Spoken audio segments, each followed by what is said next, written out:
Hello there, and welcome to Secretum Histories, where curiosity gets cozy and the ancient world slips quietly into the space between thought and sleep. Tonight, we're travelling far back, so far that history itself begins to blur and language feels young again. Our story drifts through dust and legend, into the age when gods were said to walk among men, when the heavens weren't distant, and the earth below trembled beneath beings of impossible stature. It's a strange and beautiful thought, isn't it? That long before telescopes or satellites, our ancestors looked up at the same stars and saw not cold fire but presence, watchers, guardians, visitors who might descend at any moment. They built temples toward them, carved their names into stone, and whispered stories that somehow refused to die. The watchers, the Anunnaki, the shining ones who ruled before kings, before calendars, before the word myth even existed. Wherever you are listening from, whether it's night outside your window or the soft grey edge of dawn, take a moment to feel that quiet pull of the past. The same sky arches over you now that arched above ancient Sumer, Babylon and Egypt. If you find this little expedition soothing, if it stirs the imagination without stirring the pulse, I'd be grateful if you left a like or let this channel keep you company again another night.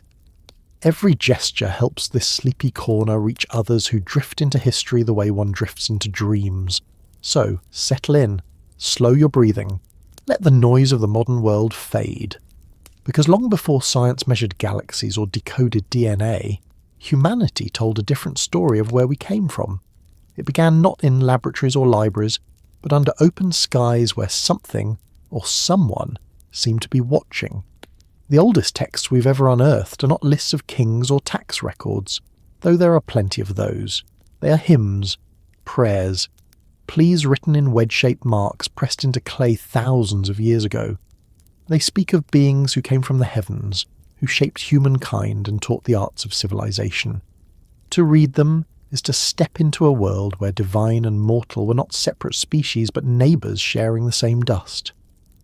Imagine the ancient city of Eridu, a cluster of mud brick walls glinting beneath the Mesopotamian sun.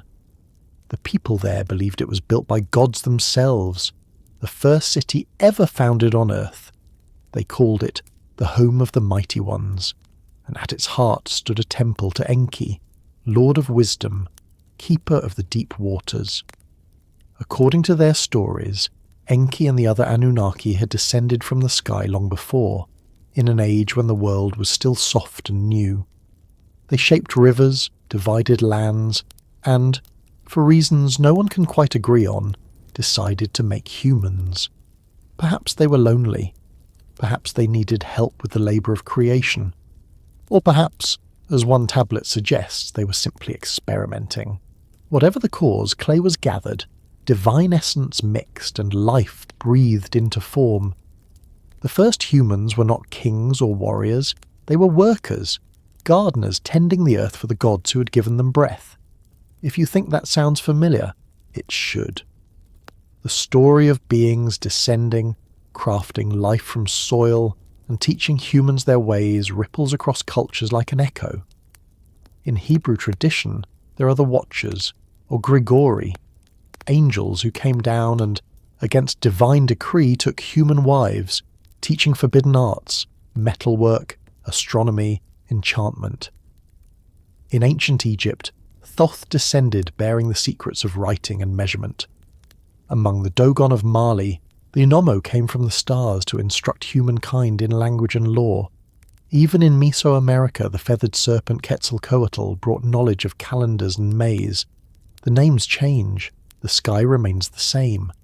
It's easy to dismiss these tales as simple allegory, but there's a certain persistence to them that resists dismissal. Civilizations oceans apart told stories of skyborn teachers, shining beings who arrived not in storms or dreams, but physically, visibly, with purpose. Perhaps that's coincidence. Or perhaps it reveals something about how early humans perceived the unknown, how they explain the sudden leap from stone tools to cities, from hunting to astronomy. When your world is new, every mystery needs a face. and the heavens, vast and brilliant, offered plenty of faces to choose from. Archaeologists have uncovered thousands of clay tablets from Sumer and Akkad, their cuneiform script painstakingly translated over the last century. Among them runs a quiet thread, the belief that power, knowledge and order all flowed downward, from the sky to the earth, from the divine to the human. Kingship itself, the tablets say, descended from heaven. It wasn't invented, it was granted. That idea shaped the entire rhythm of Mesopotamian life. A ruler wasn't merely a man with authority. He was a mediator between realms, part diplomat, part priest, part reflection of the gods who had once stood where he stood. When night fell over the ziggurats, those massive step pyramids rising from the plains, the people lit fires atop them, symbolic beacons for the divine. They watched the constellations move, tracking patterns that mirrored their myths. The stars of Orion were known as the heavenly shepherd. The bright planet Venus became Inanna, goddess of love and war, forever rising and falling in her celestial dance. Astronomy and worship were never separate disciplines. They were the same language spoken differently. Over time, these gods began to recede from daily experience. The stories shifted from encounters to memories. The Anunnaki, once thought to dwell among humans, were said to have withdrawn to the heavens or beneath the earth. Some legends suggest they tired of humanity's noise. Others say they left because their purpose was complete. Yet even in absence, their influence lingered. Temples remained, rituals persisted, and myths preserved the faint echo of what was once believed to be direct contact. Modern scholars trace these myths with care, trying to map how oral traditions evolved into written scripture, how divine councils turned into pantheons, and how ancient kings reshaped the language of godhood into politics. But for every tablet deciphered, another question arises. Why did so many cultures independently describe similar events? The descent of shining beings, the mingling of heaven and earth, the sudden surge of knowledge that seemed to come from nowhere. Some call it archetype, a reflection of shared psychology. Others whisper of something more literal, something that might have actually occurred in the hazy epoch before history was written. It's here, in this tension between myth and memory, that the story of the Anunnaki and the Watchers becomes less about belief and more about possibility. Consider how ancient texts describe them. The Anunnaki are not vague spirits or formless deities. They are portrayed with hierarchy, function, and personality. There are lists of their names, duties, even their cities of residence. Anu, Lord of the Heavens; Enlil, Master of Wind and Command; Enki, Patron of Wisdom and Fresh Water; Ninhursag, Mother of the Mountains, Midwife to Creation. Their stories read not like dreams, but like records, accounts of rulers and their deeds written in the same tone as royal chronicles. To the people who carved those symbols into clay, these beings were real. They ate, drank, debated, loved, and punished. They built palaces, waged wars, and decreed destinies. If mythology is humanity's first attempt at history, then perhaps these accounts are echoes of encounters long reinterpreted, memories dressed in divine language because there was no other vocabulary for them. When the Hebrew Book of Enoch appeared centuries later, it carried familiar notes. It spoke of watchers who descended to Mount Hermon, took human partners, and taught forbidden arts. Their children, the Nephilim, were said to be giants, heroes of old, men of renown. The Watchers, once revered, became cautionary tales, beings punished for crossing a boundary that should never be crossed. Yet even in condemnation, the story preserves an ancient pattern. The mingling of worlds, the gift of knowledge, the fall that follows. Perhaps that's what fascinated later civilizations so deeply. These weren't simply gods who ruled from afar. They were gods who engaged, intervened, and occasionally suffered for it. They blurred the line between heaven and earth in ways that felt both wondrous and dangerous. The sky was no longer an unreachable dome, but a doorway, and the beings who stepped through it carried both creation and chaos in their wake. If you stand today among the ruins of Uruk, or climb the crumbling steps of a ziggurat under starlight, it's easy to feel a trace of that old reverence. The air itself seems older, heavier with meaning. You can almost imagine the fires rekindled, priests chanting as constellations wheel overhead. Somewhere in that rhythm, the flicker of flame, the slow beat of drums, lies the heartbeat of a belief that shaped the earlier civilizations. Humanity, it seems, has always sensed that we are being observed, whether by gods, spirits, or simply the indifferent stars, that gaze from above has haunted and comforted us in equal measure. The Watchers of Enoch, the Anunnaki of Sumer, the sky beings of legend, they may differ in name, but they share a single motif. Knowledge descending, order imposed, then a slow retreat into myth. As we move deeper into their story, we'll wander through the clay libraries of Mesopotamia and the corridors of imagination that stretch far beyond them. We'll follow how tales of divine descent became the blueprint for kingship, religion, and perhaps even the human desire to reach the stars ourselves. Because the longing to return to the sky, to reunite with whatever once came down, never truly left us. It hides in rockets, in telescopes, in whispered prayers for guidance that echo the first songs sung beneath alien light. So keep breathing gently. The night is still wide, and the past, despite its distance, is patient. The story continues beyond the first firelit city and into the records those early scribes left behind, where the names of gods are pressed into clay that refuses to crumble. The next step takes us into those tablets themselves, to the places where myth becomes inscription and belief hardens into history, one wedge-shaped mark at a time. Before history learned to write its own name, before kings carved their triumphs into stone, and before human voices left their marks in anything but wind and memory, there was already a story being told. It wasn't written in alphabets or measured in years. It was a story of descent, of beings who came down from the sky, luminous, powerful, and strange. When later generations finally learned to write, they would call them gods, the Anunnaki, the Shining Ones, the First Lords of the Earth.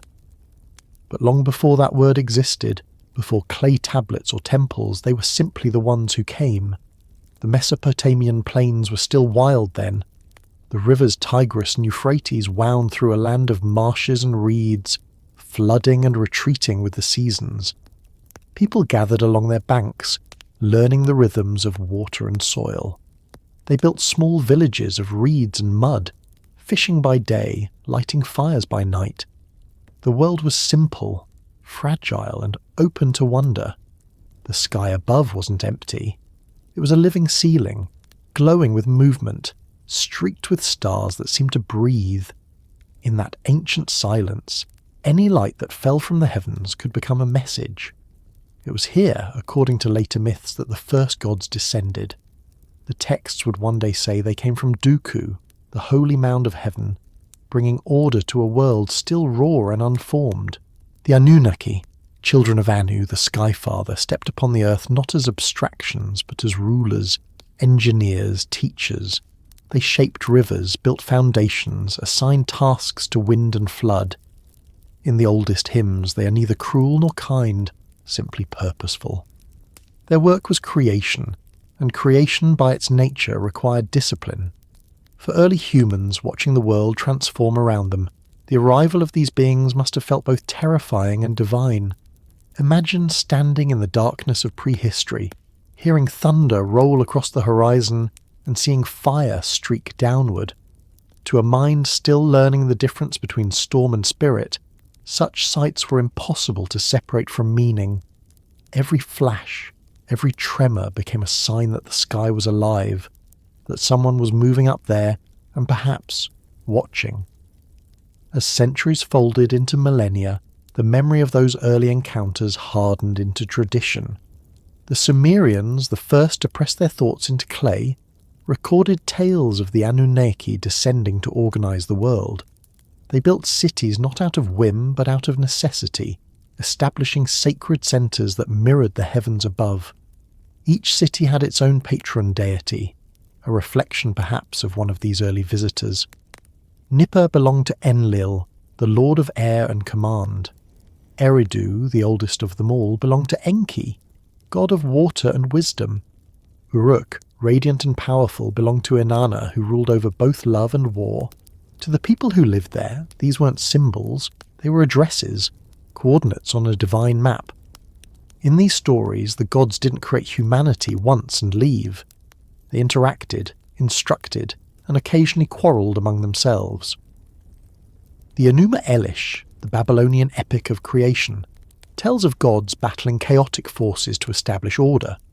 Out of this turmoil came the heavens, the earth, and finally humankind, made from clay mixed with divine essence.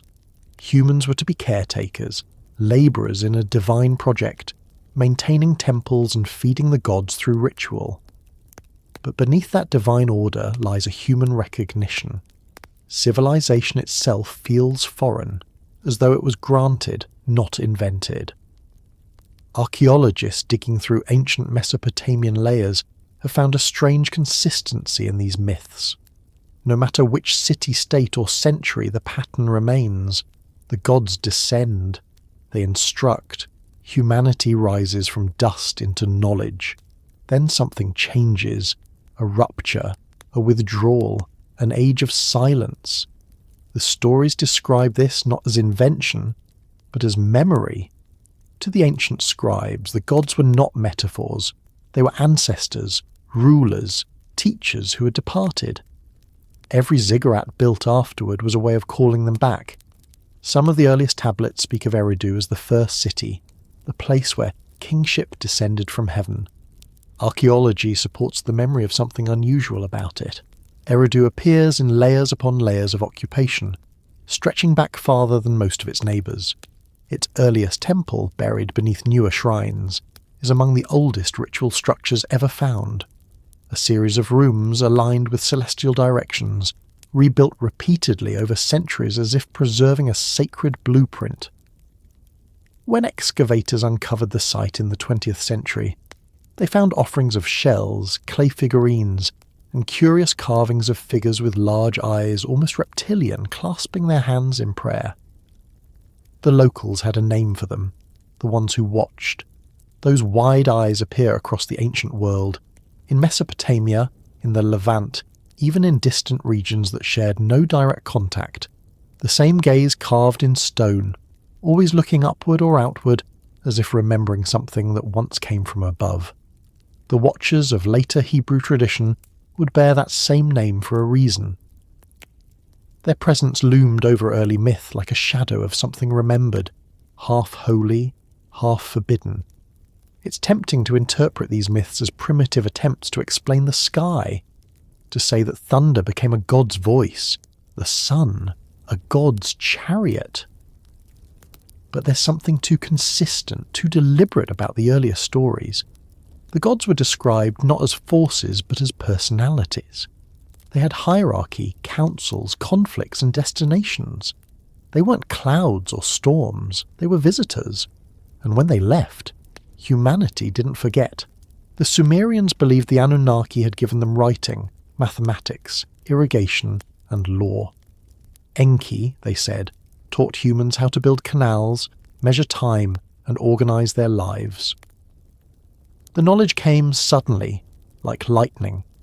Within a few centuries, human culture in the region leapt forward, from scattered tribes to complex cities with schools, libraries, astronomers, and accountants. To modern archaeologists, this was the birth of civilization. To those who lived it, it was the age when gods walked the earth. Other cultures would remember similar ages. In Egypt, the first dynasties spoke of the Zep Tepi, the first time, when the gods ruled before men. In Greece, there was the Golden Age under the Titans. In Mesoamerica, the gods descended to shape mankind from maize. Across the planet, the same idea repeats. The world was once governed by beings who later withdrew, leaving humans to carry their legacy.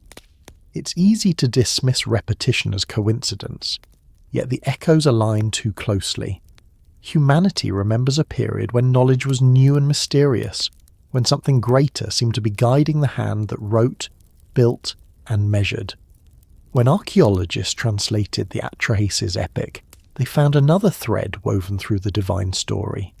The gods, it said, created humans to relieve their own labour. At first, the lesser gods, called the Igigi, were tasked with maintaining the earth, digging rivers, tending the land. But they rebelled. Weary of their toil, they rose up against the higher gods, demanding relief. The council met and decided on a new creation, a servant race made of clay and divine blood, humanity. The moment the clay figures drew breath, the gods rested. Civilization began with rebellion, compromise, and invention. This theme of rebellion and dissent runs deep. It appears again in the Book of Enoch, where the Watchers defy heaven's command to mingle with humanity. It appears in the Greek tale of Prometheus, who stole fire for mankind. It appears in every myth where the gift of knowledge comes with punishment. There's an uncomfortable truth buried in those stories, that every leap in understanding carries danger, that enlightenment and defiance might be the same spark seen from different sides. As agriculture spread and cities multiplied, the memory of the divine visitors began to evolve. The gods became more distant, more ceremonial. Their temples grew larger even as their presence faded. Ritual replaced encounter. Yet every festival, every hymn still carried the hope of return. Priests chanted to the skies, "O Anu, Lord of the heavens, look down and hear us." The faith was less about obedience than reconnection. Humanity had been taught, then left to its own devices, and the separation ached. In the ruins of Nippur, archaeologists found fragments of what might be the oldest religious library in the world. Among the hymns and rituals lies a quiet line that seems almost melancholy. They have gone, the mighty ones, to their hidden place. The lands are in silence. It reads less like praise and more like mourning. The gods had withdrawn, but memory refused to follow. For the ancients, the boundary between history and myth wasn't solid. When they spoke of times before the flood, they didn't mean metaphor. They meant the era when heaven and earth still conversed openly. Even the genealogies of kings record impossible reigns. Rulers said to have lived for hundreds or even thousands of years, their names carved beside those of gods. The Sumerian king list, one of the strangest documents in human history, lists kings who ruled before the deluge, their reigns lasting tens of millennia. To modern readers, it's myth.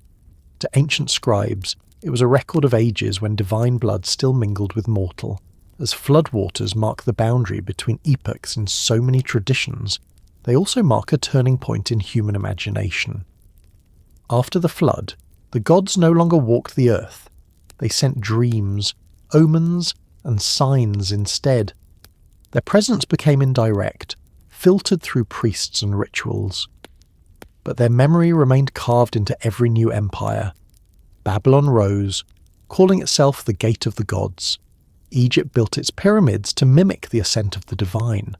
Even as civilizations diverged, their architecture always reached upward. The instinct to build toward the heavens was never abandoned. It's possible that this memory of a time when heaven touched earth lies deeper than belief. Perhaps it's woven into what makes humans look upward at all. Every civilization, no matter how isolated, constructed monuments to the sky. They aligned stones to solstices, traced stars, and recorded eclipses long before the practical value of doing so was understood. It was not enough to live under the sky. Humanity had to mirror it, to make Earth resemble its pattern. The gods had once descended. Now humanity was learning slowly how to ascend. The myth of descent is, in a way, the story of instruction. It describes the first moment humans felt themselves observed, guided, and shaped. Whether those guides were divine, symbolic, or something we would today call extraterrestrial, their legacy is the same, the birth of culture. From the first seed sown in Mesopotamia to the first star mapped in stone, everything traces back to that whisper from the heavens. When you stand beneath a clear night sky, there's a sense of continuity older than language. Those lights above were the same that the Sumerians watched as they built their temples, the same that reflected in the waters of the Nile and the Gulf. They're reminders of a dialogue that never entirely ended, just softened. The gods may have left, but the sky still speaks, in patterns, in mathematics, in the strange instinct to look upward and wonder who taught us to do so. The story carries on through centuries of translation and retelling, each culture adding its own accent to the memory. The Babylonians reimagined the Anunnaki as judges of the underworld, the keepers of destiny. The Assyrians turned them into celestial administrators. The Hebrews transformed the Watchers into fallen angels, punished for sharing forbidden wisdom. Each retelling softened the literal and sharpened the moral, but the core remained. Knowledge from above, the mingling of worlds, the exile that followed. When archaeologists unearth tablets describing these events, they find no single author, no signature. The stories belong to everyone.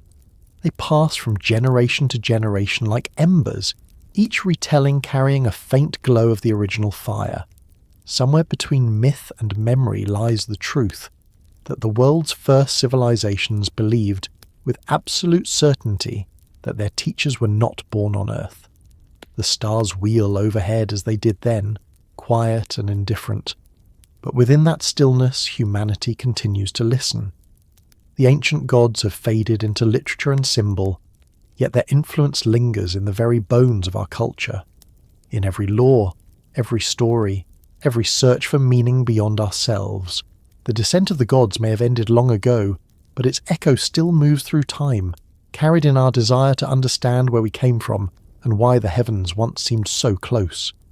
And as the rivers of the ancient world changed course and the ziggurats slowly turned to dust, that echo did not vanish.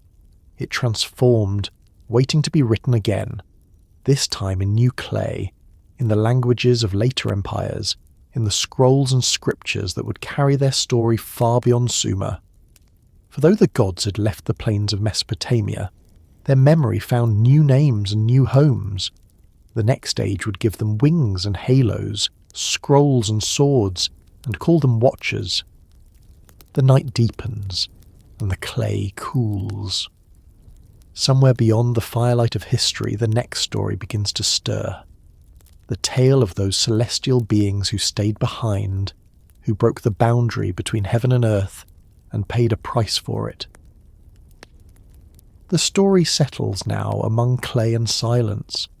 Beneath the Mesopotamian sun, entire cities once shimmered with the dust of devotion, each brick stamped with a king's name, each temple angled toward the heavens. This was Sumer, the land between the rivers, the place where history decided to begin. If earlier ages were filled with whispers of dissent, this was where those whispers hardened into script.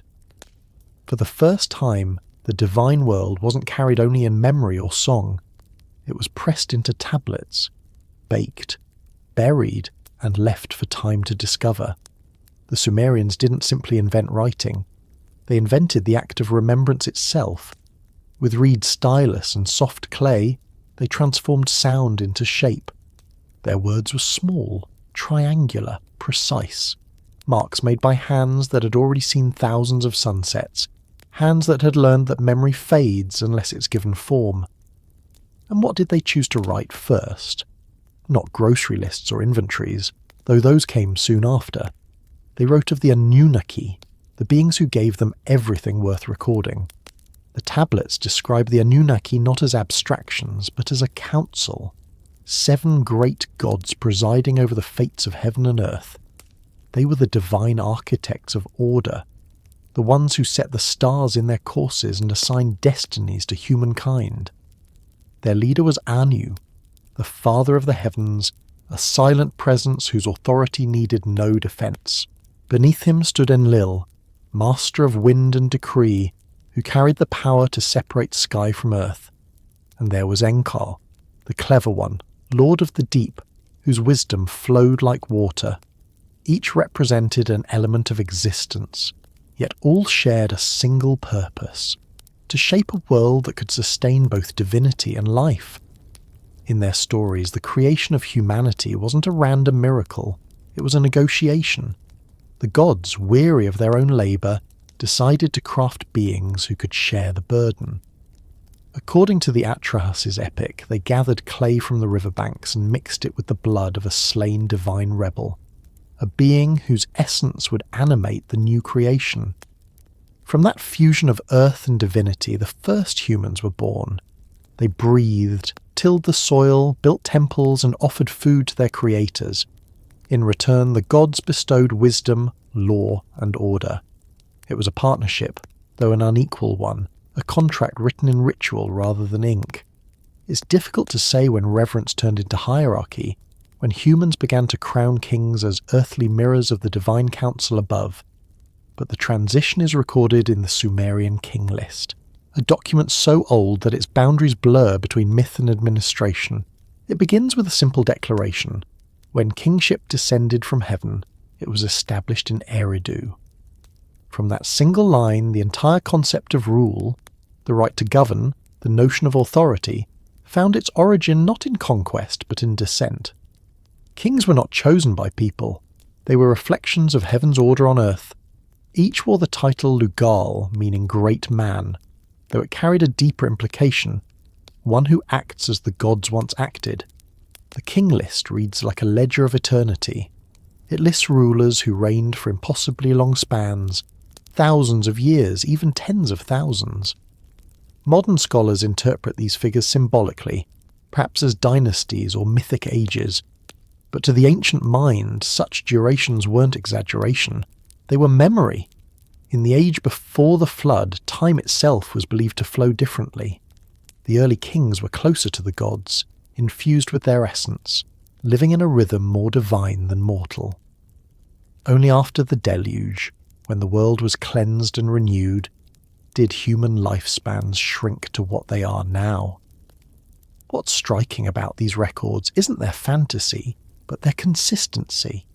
From Eridu to Uruk, from Nippur to Lagash, every city told the same story. Civilization was a gift. Knowledge came from above. Even their most practical skills, irrigation, measurement, metallurgy, were traced to the Anunnaki. Enki taught the use of canals. Inanna inspired love and war. Ninurta brought agriculture and the plough. Every discipline was divine in origin, every craft a sacred inheritance. To study the world was to study the gods' handiwork. Archaeologists have uncovered schools, the Aduba, where scribes learned to copy these myths alongside records of barley and taxes.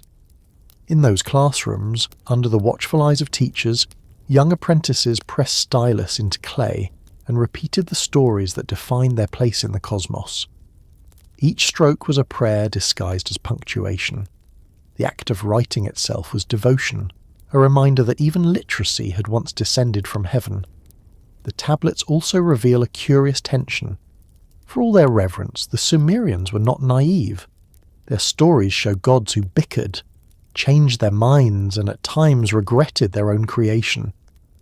In the flood narrative found in the Epic of Gilgamesh, Enlil decides to wipe out humanity for being too noisy, while Enki secretly warns one righteous man, Atrahasis, to build a vessel and preserve life.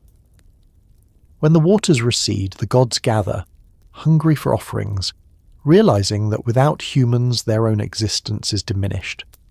The story ends not with punishment, but with compromise. Shorter human lives, quieter cities, but continued worship. The gods learned, in their own way, that power requires devotion, and devotion requires mercy. There's something remarkably human in that exchange. The relationship between creator and creation becomes a mirror of parent and child, ruler and ruled, teacher and student. Knowledge flows downward, reverence upward, and the cycle continues. Civilization depends on balance. The Anunnaki were not perfect beings, but reflections of the order they established, wise yet flawed, eternal yet capable of error. For the people who wrote these stories, that made them believable. Perfection was never the point. Presence was. To modern readers, these texts form a kind of cosmic charter, an early attempt to understand why the world is structured the way it is. The heavens govern the earth. The gods decree destiny. Humans maintain the temples and record their stories. Beneath that structure lies a question as old as civilization itself. Who first taught us to build, to measure, to remember? The Sumerians answered without hesitation. The Anunnaki. They didn't speculate about their origin. They didn't wonder whether they came from stars or spirit. They accepted their existence the way we accept gravity. Unseen, but absolute. As excavations across Mesopotamia deepened in the 19th and 20th centuries, archaeologists found thousands of tablets scattered like broken mirrors of a forgotten age. The more they translated, the more the ancient worldview unfolded. A society obsessed with order, balance, and celestial authority. Their gods weren't abstract ideals, but administrators of reality, each governing an aspect of nature. Enlil controlled wind and decree, Enki managed the waters and wisdom, Inanna embodied both love and destruction. Together they formed a bureaucracy of divinity, heaven as a kingdom of function and hierarchy. And yet, for all this structure, the Sumerians never claimed ownership of their knowledge. Even their most human achievements were acts of remembrance, not innovation. The instructions of Shurupak, one of the earliest known pieces of wisdom literature, attributes its counsel to divine inspiration. Lines about honesty, humility, and duty are framed as echoes of older, higher truths. To live rightly was to align with the order set by the gods. To break from it was to invite chaos, a return to the unformed world that existed before the descent. Modern readers sometimes see superstition where the Sumerians saw science. But beneath their mythology lies a startling precision. Their star charts were accurate enough to predict eclipses. Their calendars aligned with solstices. Their mathematical system, based on 60, still defines how we measure time today. 60 minutes, 60 seconds, echoes of a counting method invented 5,000 years ago. The Sumerians didn't just worship the heavens, they measured them. The divine and the mathematical were not opposites. They were partners in the same act of understanding. When later civilizations inherited these ideas, they carried fragments of that cosmic structure with them. Babylon turned the Anunnaki into planetary deities, assigning each to a celestial body. The concept of a divine council evolved into pantheons across the ancient world, from the Olympians of Greece to the Asir of the Norse. Even the monotheistic faith that followed retained the language of heaven's hierarchy. Angels, archangels, thrones, dominions, distant descendants of the first divine administrators written into clay. The Sumerian template never truly vanished. It simply changed costumes. Among the most intriguing finds from this era are the so-called Mi, a term that appears again and again in Sumerian texts. The Mi were described as divine decrees or cosmic principles, fragments of power that governed reality itself. There was a Mi for kingship, for wisdom, for love, for war, for music, for truth. They were not physical objects, yet they could be given, stolen, or guarded. One story tells of Inanna travelling to Eridu to visit Enki, persuading him through wine and wit to grant her the Mi that would make Uruk the greatest of cities. When he sobered and realised what he had done, it was too late. The powers had been transferred, civilization had shifted. It's a myth that reads like an allegory for the transfer of knowledge, the spread of innovation, the eternal tug between wisdom hoarded and wisdom shared. If there is an enigma in Sumer, it's that so much of what they claimed was divine has proven enduringly practical. Their systems of writing, measurement, and law underpin modern life. Their myths anticipate philosophical questions about creation, purpose, and the limits of power. Their belief that kingship descended from heaven still echoes in the way authority is sanctified across the world. Whether or not the Anunnaki ever walked among them, Their influence shaped how humanity imagined its place in the cosmos. In one surviving hymn to Enki, the scribe writes, "He filled the marsh with fish, the river with life. He gave the craftsman his hand, the scribe his reed, the king his crown." Each gift flows outward from a single source, as if civilization itself were a river branching from a divine spring. It's easy to see why later cultures regarded Enki as the patron of knowledge. In a sense, he was the first scientist teaching order to a chaotic world, and the tablets that preserve his name are humanity's first laboratory notes, experiments in faith and memory etched into clay. There's a quiet humility in the Sumerian worldview. For all their grand temples and celestial myths, they saw themselves as caretakers rather than masters. They believed the universe was already complete, perfectly balanced by the decrees of the gods. Human duty was not to dominate but to maintain, to keep the rhythm steady. In that sense, their theology was also their environmental philosophy. The rivers were sacred arteries. The fields were gifts to be tended, not owned. When droughts came or floods destroyed the harvest, they saw it not as randomness but as imbalance, a signal that humanity had drifted out of harmony with the divine order. The oldest surviving law codes echo that same sentiment. Justice was not a human invention but a divine reflection. To judge fairly was to act as the gods once acted, restoring symmetry to a tilted world. Even Hammurabi, centuries later, would claim his authority from Shamash, the sun god of justice. The light that illuminated the courtroom was the same that shone upon the tablets of creation. Every decision, every decree was part of that lineage. Over time, the Anunnaki themselves began to fade from direct worship, replaced by more localized deities and national gods. But their memory endured in ritual phrases, in blessings spoken at the opening of ceremonies, in the quiet belief that every crown, every grain, every word owed its existence to the ones who descended first. The scribes who copied those old stories may not have believed the details literally, but they understood the message that knowledge is inherited, not born. When modern archaeologists unearthed those tablets, they uncovered not only a language but an attitude toward existence, one that saw no divide between the sacred and the practical. The Sumerians lived in a world where every measurement was a prayer, every law a reflection of the heavens, every story a continuation of a cosmic dialogue. Theirs was a civilization that began by looking upward and never stopped. And somewhere within that endless act of looking lies the true enigma. Whether or not divine beings ever stepped down into Mesopotamian dust, the people who lived there behaved as though they had. They built, recorded, calculated and dreamed with a conviction that their work mattered to the cosmos itself.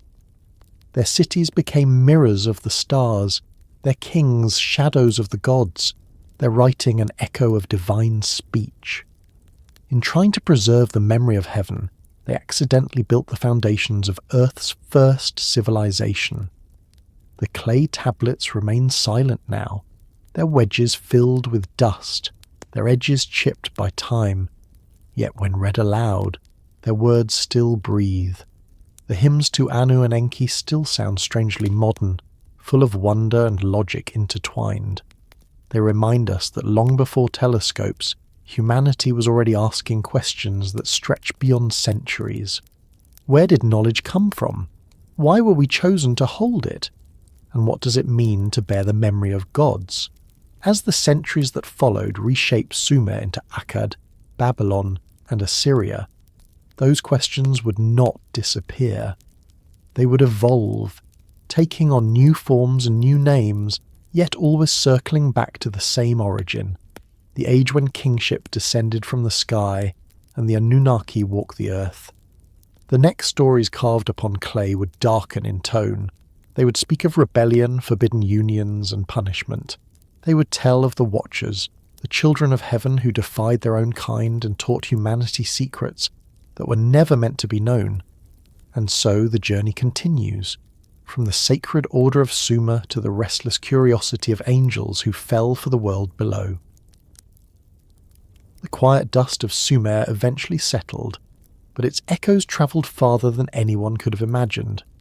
The tablets gave way to scrolls, the gods turned into memories, and the stories of the Anunnaki drifted westward into new lands and new tongues.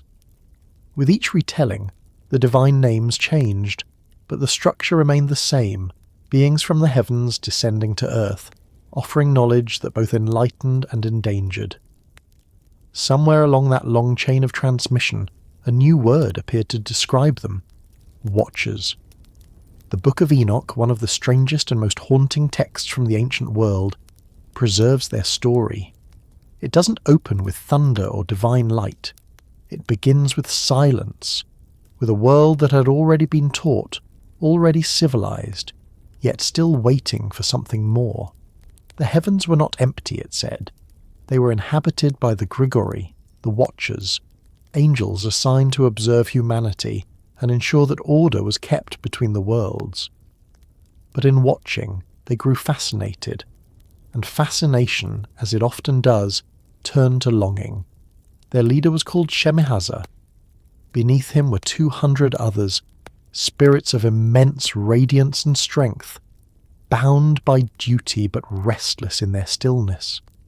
When they looked upon the earth, they saw humanity struggling, fragile, mortal, unaware of the vast powers that governed their existence. The Watchers were not supposed to intervene. They were meant to observe, to record, to remain detached. Yet they watched too long. They saw human faces illuminated by firelight, heard songs rising through the valleys, and something inside them shifted. They desired to share what they knew. In the words of the ancient text, they descended to Mount Hermon, swearing an oath together that none would turn back once the act was begun. They took human partners, taught secret arts, and opened the gates of knowledge that had been sealed. It began, as forbidden acts often do, with good intentions, to enlighten, to protect, to guide. But knowledge has weight, and what began as compassion soon tipped into chaos. The Book of Enoch describes their teachings in simple, unsettling terms. They taught the art of metalwork, how to shape weapons, to mine ore, to craft adornments. They taught enchantment, astrology, the signs of the heavens, the movements of the stars. They revealed the secrets of plants and roots, the making of pigments, the uses of herbs. They taught beauty, medicine, war, and magic. The entire range of human mastery condensed into a single moment of revelation. Civilization surged forward, but innocence fell behind. For the first time, humanity could alter nature, not merely coexist with it. Fire, once sacred, became a tool of destruction. The earth, once revered, became a source of endless extraction. The Watchers, who were descended as teachers, became symbols of rebellion. In the eyes of heaven, their act was betrayal. The harmony that had held since the creation of the world had been broken. Knowledge had escaped its boundaries. Yet even within the story's warning, there is an undercurrent of empathy. The Watchers did not act from malice. They loved what they saw. They wanted to elevate the beings below them, to give them what they themselves had been given. In that sense, the tale of Enoch's Watchers is not only about disobedience, it is about the risk of empathy, the cost of bridging the distance between divine and human.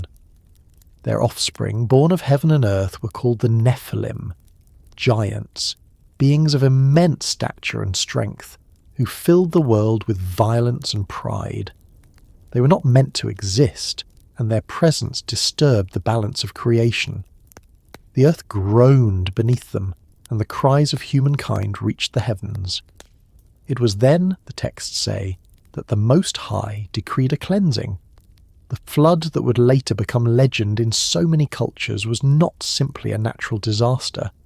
It was a reset, a return to silence after too much knowledge had been loosed. The Watchers, bound by their own oath, could not flee. Their leader, Shemihaza, begged for forgiveness, but the decree was final.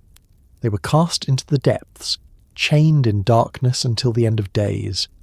Their children, the Nephilim, perished in the floodwaters, though later traditions whispered that their spirits lingered as restless presences, half-forgotten echoes of a forbidden age.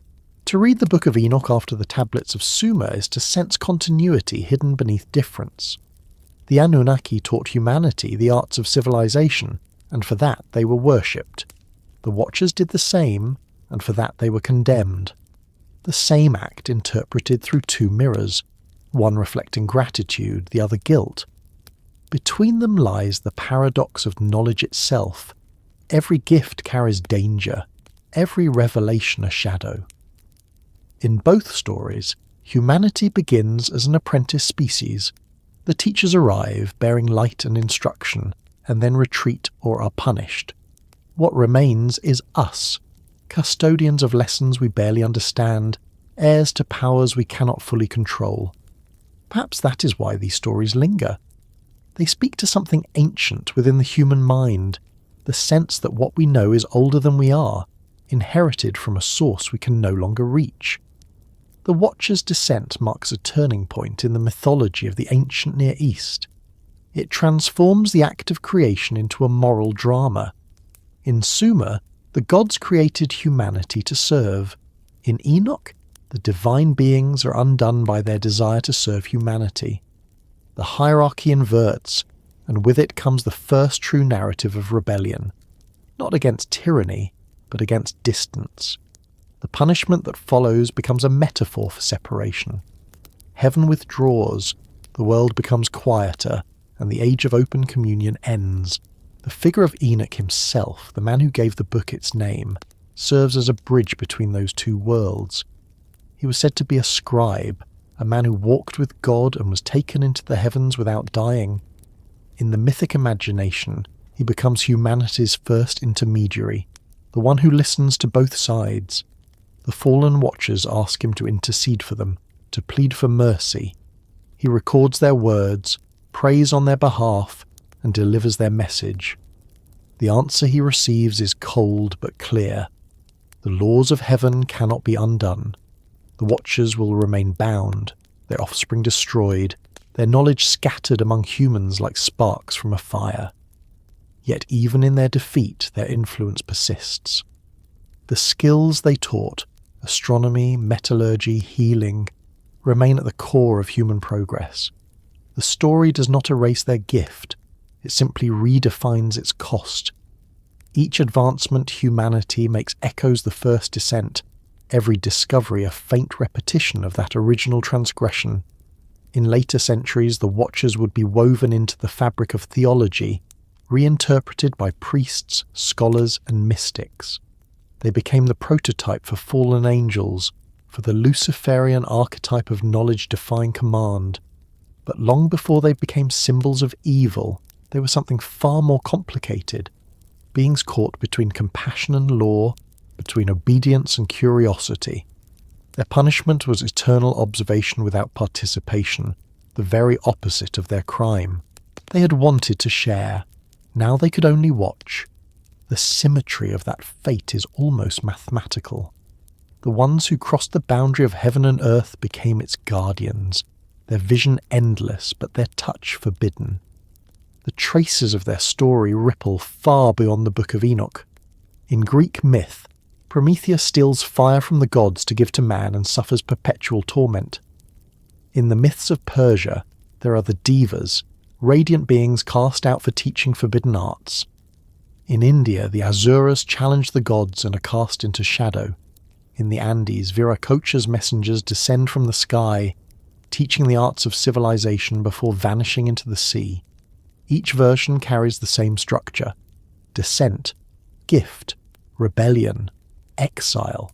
It's as if the story itself is written into the collective code of human consciousness. For centuries, the Book of Enoch was nearly lost.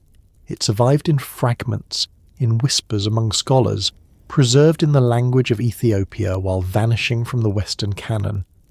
When it was rediscovered in the modern age, it shocked historians with its familiarity. The flood narrative, the hierarchy of angels, the punishment of the Watchers, all were seeds that later grew into parts of Genesis and Revelation. What had once been myth returned as doctrine, reshaped but recognizable. The Watchers never truly left human imagination. They became constellations, statues, metaphors for invention and ambition. In art, they appear as luminous figures peering downward, half in sorrow, half in admiration. In philosophy, they symbolize the dual nature of progress, the yearning to rise coupled with the fear of falling. In literature, they echo through every story of forbidden science, every creation that defies its maker. Frankenstein's spark, the Tower of Babel, the Flight of Icarus. All are retellings of the same warning that first flickered in Enoch's verses. Yet to read those verses softly, without fear or judgment, is to find something else beneath the caution. The Watchers are tragic, not monstrous. They remind us that love for humanity can be dangerous, that to bridge the distance between what is divine and what is mortal requires surrendering something irreplaceable. They also remind us that curiosity itself might be sacred, that even rebellion can be a kind of faith in disguise. When archaeologists and linguists read these stories beside the tablets of Sumer, they often remark on how closely they align in structure but differ in tone. In Sumer, knowledge was a blessing. In Enoch, it becomes a burden. Somewhere between those two worlds, humanity's relationship with wisdom changed. The gods of clay had grown distant, and the heavens had become a place of judgment rather than guidance. The Watchers filled that space, neither gods nor men, but bridges between them, punished for trying to make the world smaller. If you imagine the ancient storytellers reciting these tales by firelight, their voices low and steady, you can almost feel the shift in human emotion that gave birth to them. The awe of the old world had turned into introspection. The gods were no longer simply above, they were within and against. The Watchers' fall reflected a deeper awareness of moral weight, of consequence. The story of forbidden knowledge wasn't just a cosmic drama, it was the beginning of conscience. In time, the memory of the Watchers would merge with other traditions. They would become the Ben Elohim, the sons of God mentioned briefly in ancient Hebrew texts, their presence hauntingly brief yet heavy with implication.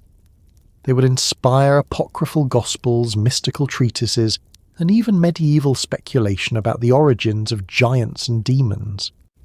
The further the story travelled, the more human it became, transformed from divine rebellion into allegory, from myth into mirror.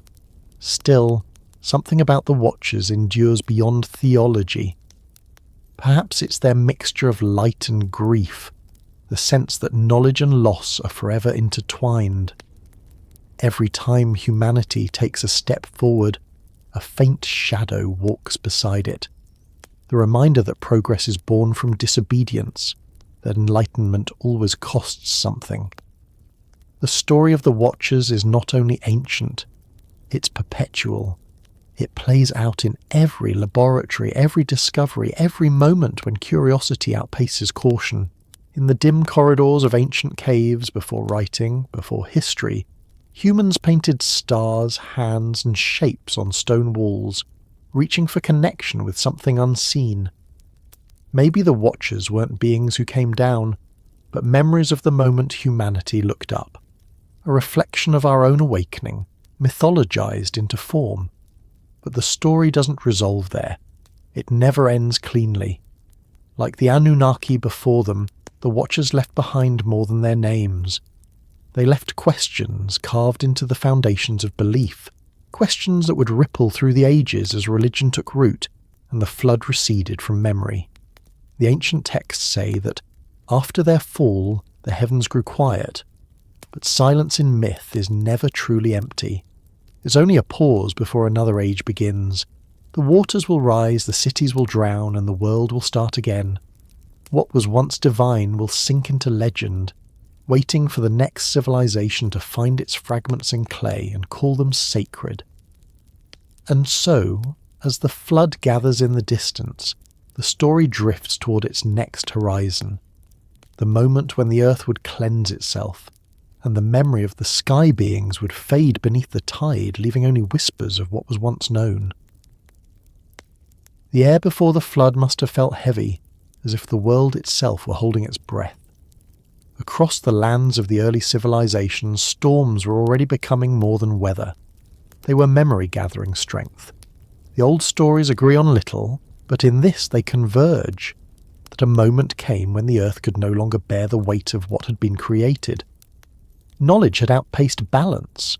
The noise of humankind had reached heaven, and the heavens, in answer, began to break. Long before the story became sacred text, it was already an inheritance. Clay tablets buried in the ruins of Mesopotamia describe it in fragments. The Epic of Atrahasis, the Epic of Gilgamesh. Lines so old their edges crumble at a breath. Each begins with the same premise, that the gods, once content, had grown restless. The world was loud. Humanity, their creation, had multiplied beyond measure. Cities rose where once there were gardens. Fires burned through the night. The divine council convened, and in that gathering of voices came the decision that would erase almost everything. Enlil, the Lord of Command, decreed the cleansing. The flood would silence the noise. The others hesitated. Enki, the keeper of wisdom, argued that annihilation was waste, that a whisper could not be heard if the singer were drowned. Yet law was law. The decree went forth, the winds began to turn, and the deep prepared to open. Somewhere in the south, on the edge of the known rivers, a man listened. Atrahasis, the exceedingly wise, lived by the canals, close to the temples, close enough perhaps to overhear the gods themselves. In the story, it is Enki who warns him, speaking through reeds that vibrate like a flute. "Build a vessel," the voice says, "seal it with bitumen, bring into it the seed of all living things. Do not look back, do not speak, wait for the waters to rise." The details that follow are practical, almost technical. Dimensions, instructions, timber measurements written by hands that understood boat building better than theology. The flood begins with wind, then the horizon vanishes, then sound, then silence. 7 days and nights, the tablets say, until even the mountains disappear. When at last the ark grounds upon a hill, the world is new again, empty, washed and waiting. Atrahasis releases a bird. It circles, returns, and later finds rest. The man steps out, offers sacrifice, and the gods, drawn by the scent, descend once more, not as destroyers but as survivors. Enlil sees what has happened and relents. Humanity will remain, but its years will be shortened. Mortality becomes the covenant that spares the world another flood. When the Hebrews told the story centuries later, they called the man Noah. The pattern remained: warning, construction, flood, renewal. Even his dove echoes the bird of Atrahasis. In distant lands, the same pattern appears again. In India, Manu builds a boat guided by a great fish. In Greece, Deucalion rides out the deluge with Pyrrha, throwing stones behind them to repopulate the earth. In the Americas, gods of rain and serpent reshape the land after drowning its first people. Everywhere the same image: a world covered in water, a handful of lives saved, a promise never to destroy again. Myths rarely agree by accident.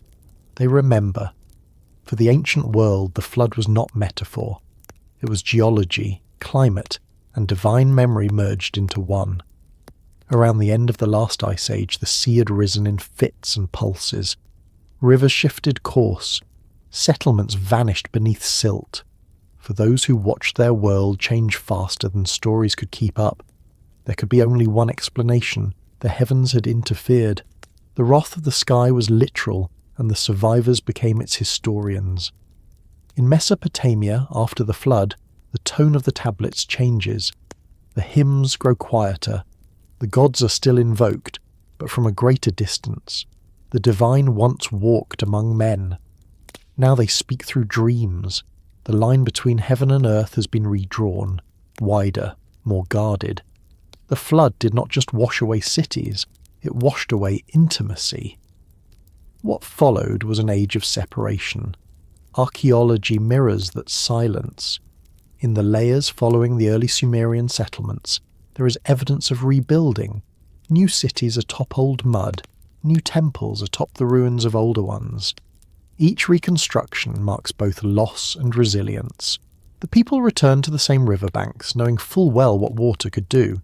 They rebuilt Eridu, and Shurapak, stacking civilization over sediment. In that repetition lies an act of memory disguised as architecture. Every new brick said, "We remember what happened here, and we will not let it happen again." Yet the flood never truly ended. In the myths that came later, it remained not as event but as metaphor for every collapse that followed. The fall of dynasties, the retreat of gods, the vanishing of knowledge. When the Babylonians spoke of the eras, they divided them by deluges, by renewals. Each flood marked the passing of one divine order and the beginning of another.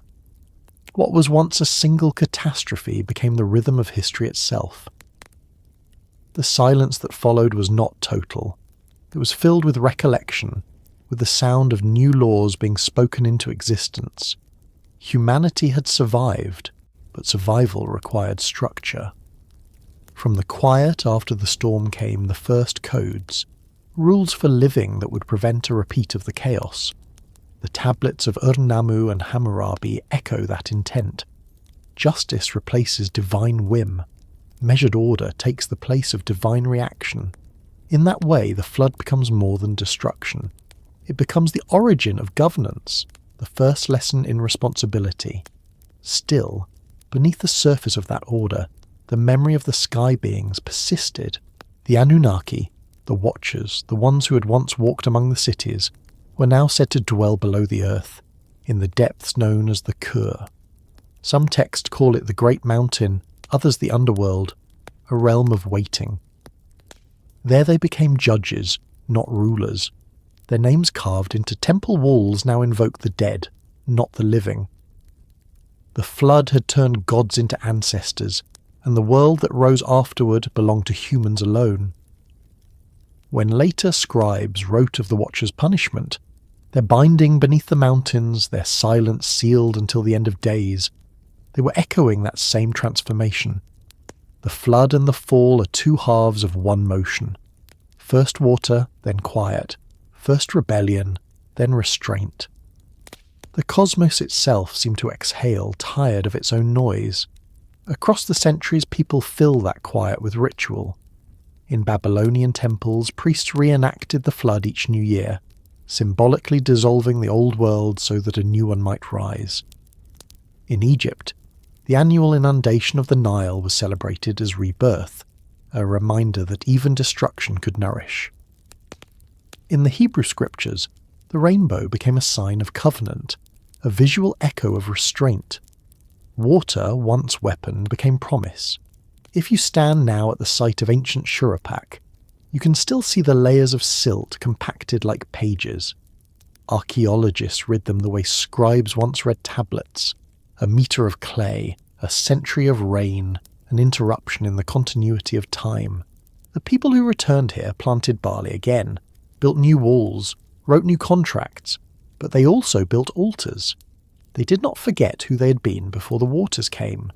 The silence that followed the flood was not the absence of sound.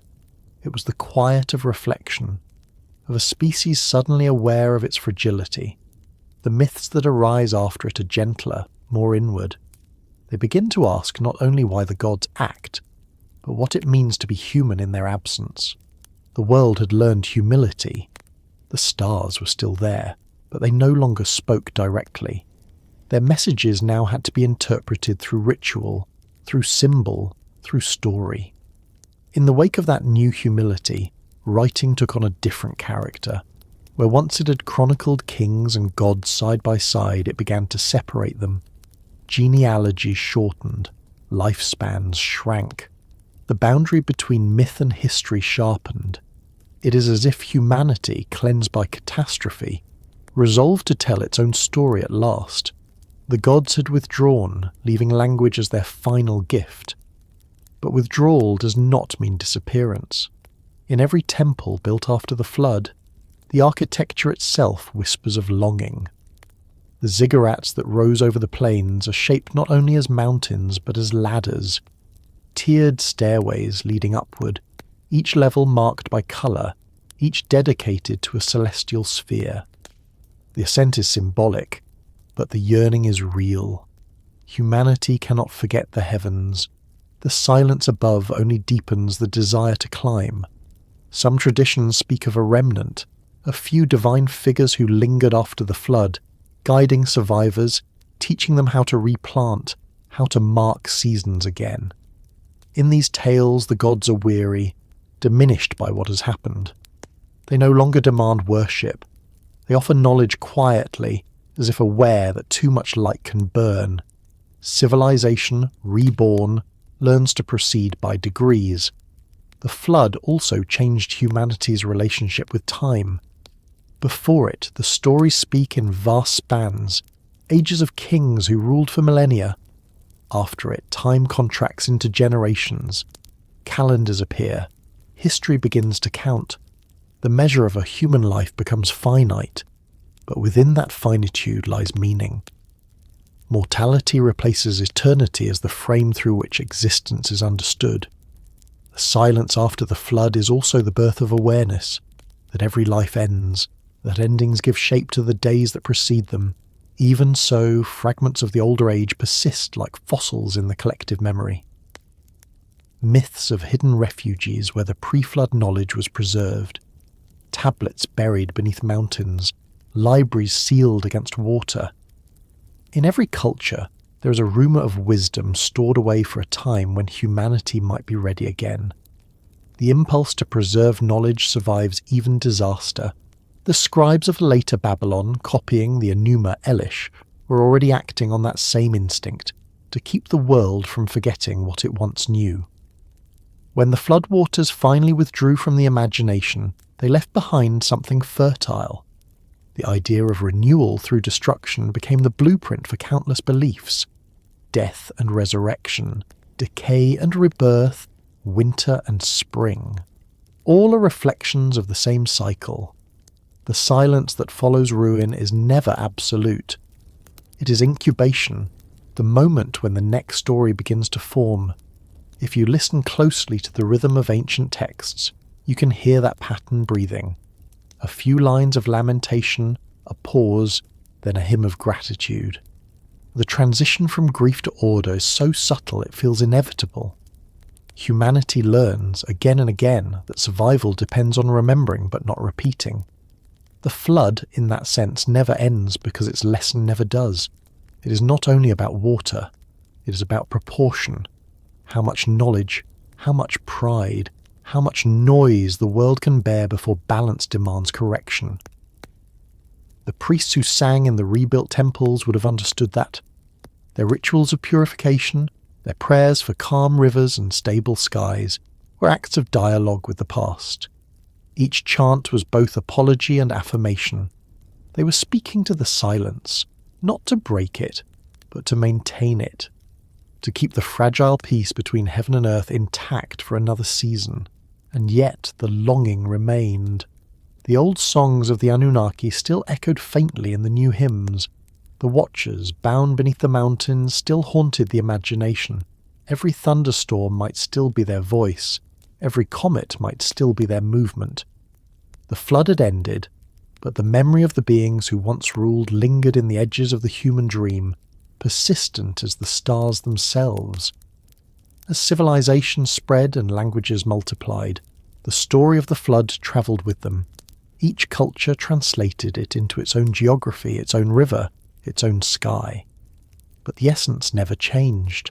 A world undone by excess, remade by mercy, quieted so it could begin again. It is a story about limitation, but also about endurance, that even when the divine withdraws, the impulse to rebuild endures. The silence that followed was not empty. It was the first breath of a new kind of world, one in which gods became memories and humanity became the storyteller. The clay dried. The rivers found their course again. Fields sprouted from mud once more. And somewhere, beneath layers of sediment and time, the remnants of that earlier age waited to be found. Fragments of a world washed away but not forgotten. The flood's waters may have receded, but their reflection still glimmers in every myth that followed. The Anunnaki had vanished into shadow, the Watchers into chains, yet their influence endured in the way humanity looked at the sky, half in fear, half in nostalgia. The heavens no longer answered, but the yearning for their voice remained, shaping temples, shaping language, shaping the very idea of divinity as something both lost and sought. And from that yearning, the next chapter of the story begins to rise, not with thunder or water, but with stone. As the world dried and the silence deepened, humanity began to build upward again, reaching for the heavens through architecture, mathematics, and faith. The age of ziggurats and pyramids was dawning, the next expression of a memory that refused to stay buried beneath the flood. When the waters receded, the land remembered its shape. The flood had erased much, but not the instinct to build. Across the fertile plains where the rivers once tore through the earth, people began to raise new cities. The silence that had followed the deluge was slowly filled with hammering, with prayers, with the sound of stone placed upon stone.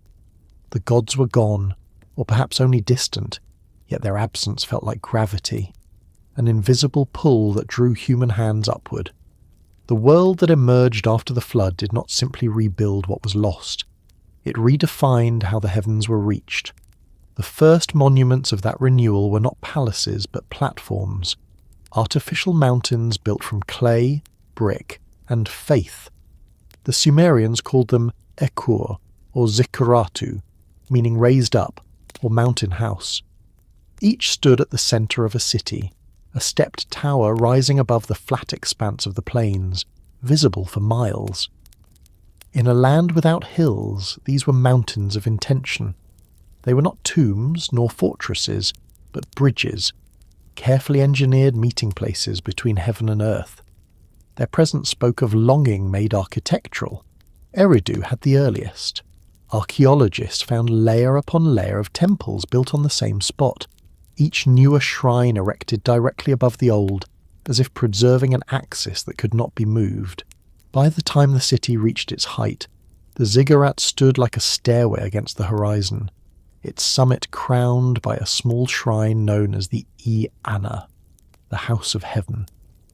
Priests climbed its steps each morning to offer incense and bread, not to be closer to the gods physically but symbolically, to remind the world below that the divine order still existed above.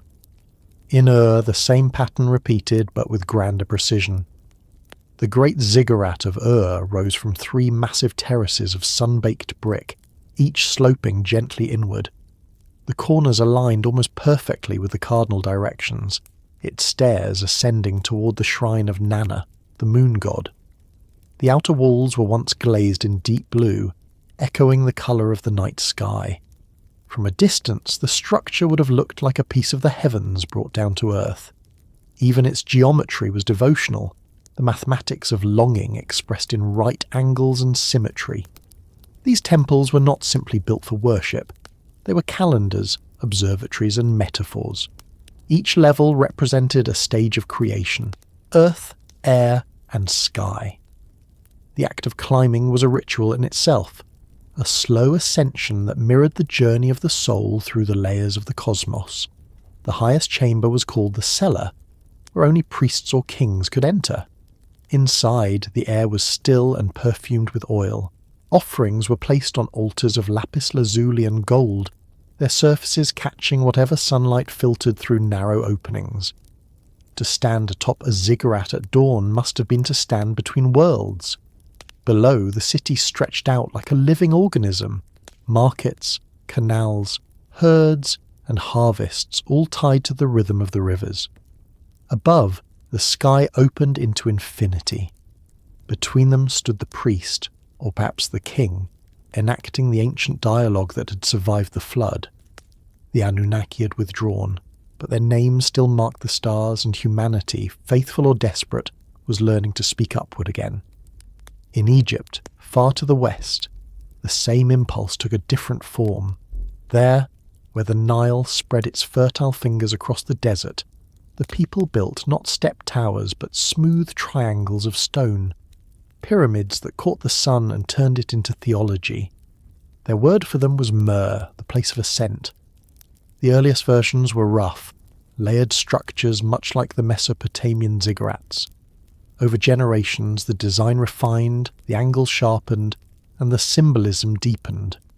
Each pyramid became a diagram of resurrection, a cosmic machine designed to lift the soul of the pharaoh back to the stars. At Saqqara, the step pyramid of Djoser still rises like a petrified echo of the older Sumerian towers. Its architect Imhotep transformed brick into limestone, mud into permanence. The design was more than architectural, it was philosophical. Every stone represented a rung on the ladder to eternity. To ascend it, even in thought, was to participate in the divine order that the flood had once broken. Later, pyramids at Giza expanded that idea into monumentality. The Great Pyramid of Khufu, its base aligned almost perfectly with true north, embodies precision that defies its age. Each side is oriented to the cardinal points within a fraction of a degree. The passageways within are angled so that the light of certain stars, those associated with rebirth, would strike the inner chambers at specific times. These were not tombs in the modern sense. They were cosmic alignments, material prayers, geometry as theology. Both ziggurat and pyramid emerged from the same psychological soil. They were responses to absence, expressions of faith in an era when the gods had fallen silent. If the heavens would not descend again, then humanity would rise to meet them. The architecture of worship became an act of remembrance, an attempt to rebuild the lost bridge between earth and sky one brick at a time.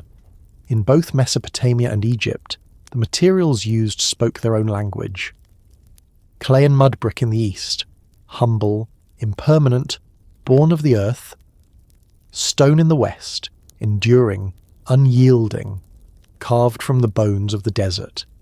The difference mirrors their cosmologies. The Mesopotamian world was cyclical, tied to rivers that flooded and receded, their temples rebuilt with each generation.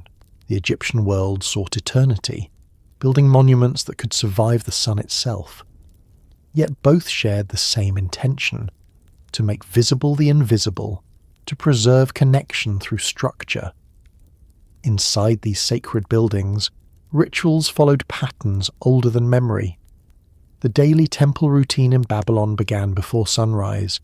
Priests washed themselves in holy water, lit torches, and sang hymns that named each god in their proper order. Statues were bathed, anointed, and dressed, not as idols but as vessels, temporary homes for the divine essence. The ritual maintained the rhythm of creation, a miniature reenactment of the moment when the Anunnaki first ordered chaos. Worship was not supplication. It was maintenance, the cosmic equivalent of tending a flame.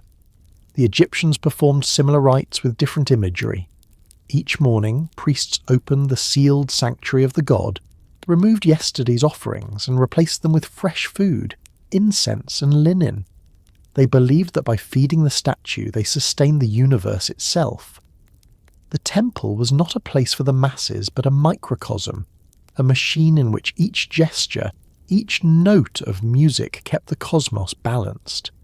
The king, standing at its centre, was both participant and symbol, the living link between human and divine, the inheritor of a role once held by gods who had walked among men. The shapes of these monuments were not arbitrary. Their proportions encoded astronomy. In Mesopotamia, the number of steps often matched the number of visible celestial spheres. In Egypt, the slope of the pyramid mirrored the rays of the setting sun. Even in the distant Americas centuries later, the pyramids of Teotihuacan and the Mayan temples of Tikal would echo those same geometries, aligned to solstices and equinoxes. Across cultures and millennia, the impulse to build upward was universal, as if the memory of the heavens had been inscribed in human DNA. Archaeologists sometimes refer to these structures as axis mundi, world pillars, points where heaven, earth, and the underworld converge. The term feels abstract until you stand before one. The sheer scale overwhelms the senses. The human body, dwarfed by stone, becomes part of the message. These temples were designed to humble and uplift simultaneously, to remind their builders that they were both tiny and essential, that creation itself depended on their continued participation. The flood had taught humanity that order could dissolve. The ziggurats and pyramids were answers to that fear. They were anchors, promises made in brick and stone that the cosmos would remain stable. Their construction required generations of effort, thousands of workers moving in synchronized rhythm, guided by mathematics that bordered on the sacred. To measure the angle of a slope or the position of a star was not engineering, it was worship. Over time, these sacred mountains became the heartbeats of their civilizations. Around them, markets grew, palaces rose, scribes wrote, and astronomers watched the sky. The ziggurat of Babylon, known later as Etemenanki, was called the foundation of heaven and earth. Its shadow would inspire later stories. One of them told by exiles who looked upon its tower and saw in it the arrogance of men who tried to climb too high. The story of Babel would later transform a monument of devotion into a parable of pride. Yet in its original form, the tower was not rebellion. It was reconciliation, an attempt to restore harmony after the silence of the gods. Each brick of these structures was stamped with royal inscriptions. Kings presented themselves as mediators, repeating the ancient formula. Kingship descended from heaven. In that lineage, every ruler became a steward of the cosmic balance. To neglect the temple was to invite disorder. To rebuild it was to reaffirm connection. The labour was endless, but so was faith. Even in ruins, the message remains clear. The ziggurats' eroded steps, the pyramids' weathered limestone, the empty sanctuaries where incense once burned, all speak of a civilization that refused to forget. The gods had left, but their memory was not passive nostalgia. It became the blueprint of culture itself. Architecture was theology you could walk inside. Geometry turned into devotion. The legacy of those structures reaches far beyond their time. Medieval cathedrals with their spires, Islamic minarets pointing skyward, Hindu temples shaped as mountains, each carries the same symbolic DNA. Humanity still builds toward the heavens, even when the names of the gods change.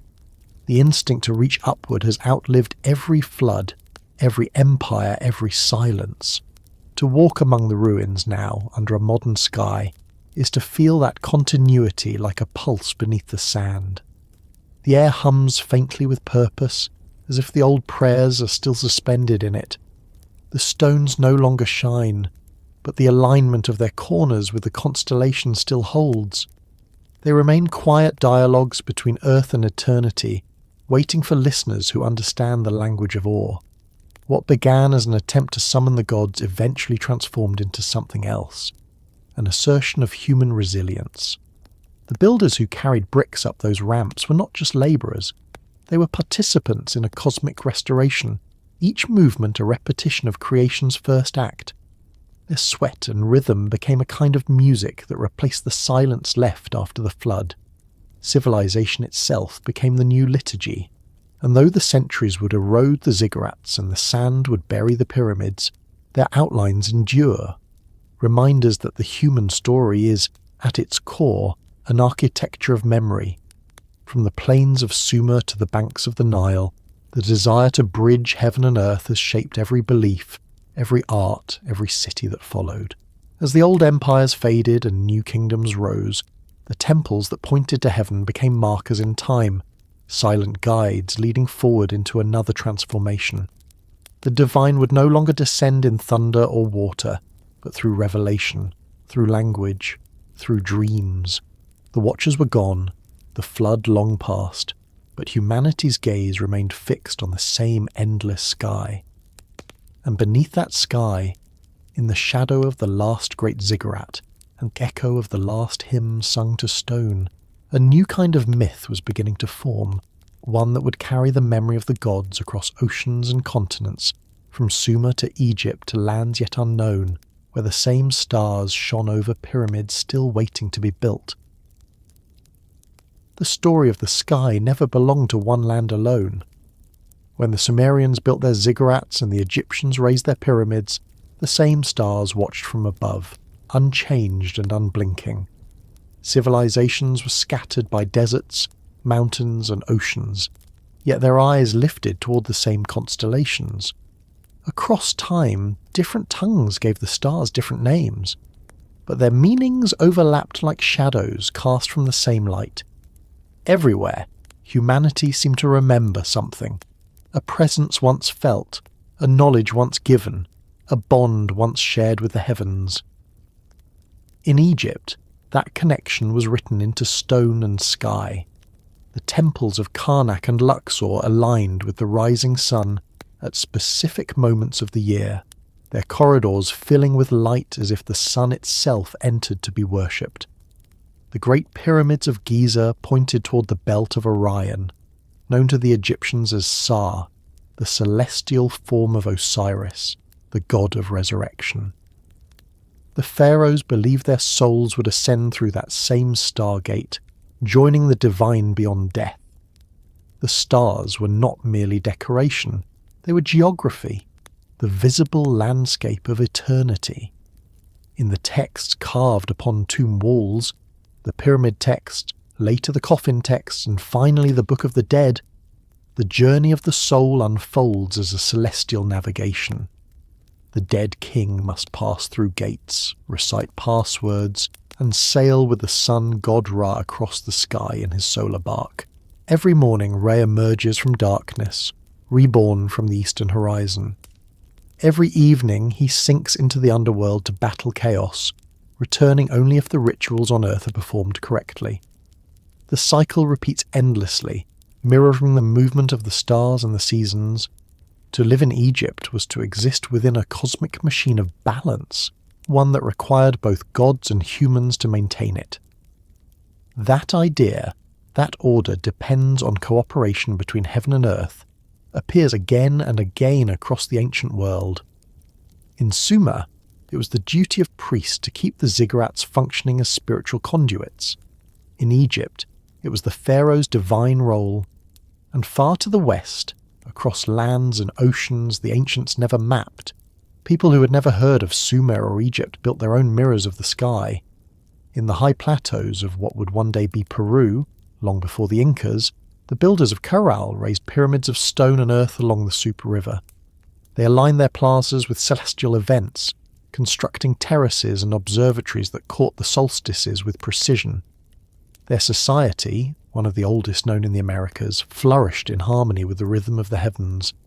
Though separated by continents, their architecture hummed with the same mathematics that guided the builders of Ur and Giza. Thousands of years later, in the jungles of Mesoamerica, the Maya carried that tradition to astonishing complexity. Their cities were calendars turned into stone. At Chichen Itza, during the equinox, the setting sun casts a pattern of light and shadow along the pyramid stairway, forming the body of a serpent that seems to slither down toward the ground. The image represents Kukulkan, the feathered serpent deity, a being who combined earth and sky, serpent and bird, flesh and wind. The same god appears in Aztec tradition as Quetzalcoatl, the bringer of knowledge, the teacher of writing, astronomy and agriculture. Across the ocean and across millennia, the motif repeats, a god descending from the sky to bestow civilization. Quetzalcoatl's story parallels Enkis in Sumer and Thoth's in Egypt, each as a teacher rather than a conqueror, associated with wisdom, timekeeping and the stars. Their images are often serpentine or winged, symbols of duality, creatures of both ground and air, bridging realms. The serpent that slithers along the earth and the bird that soars above it combine to form a single emblem of connection. To the Maya, the cosmos was a vast living tree, its roots in the underworld, its trunk on earth, its branches in the heavens. The gods moved along it like currents.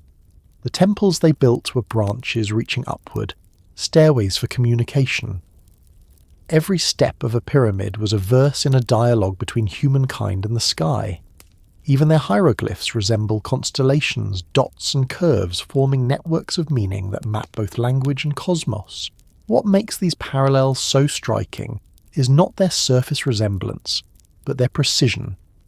The Maya developed a calendar system so accurate that it diverges from modern atomic time by less than half a minute over a millennium. They charted Venus, Mars, and the lunar cycles with obsessive devotion, just as the Sumerians had done 5,000 years earlier. Both civilizations saw time as cyclical. Both built monuments aligned to celestial events. Both recorded the descent and departure of gods who came from the stars. The question of connection has haunted scholars for centuries. Could these cultures, separated by oceans and epochs, have inherited fragments of the same ancient memory? Or did the human mind, wherever it found itself beneath the stars, instinctively create the same shapes, the same myths, the same yearning for order?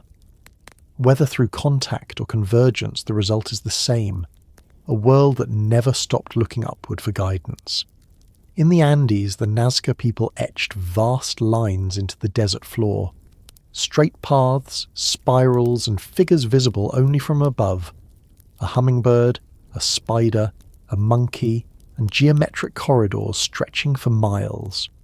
To this day, their purpose remains debated.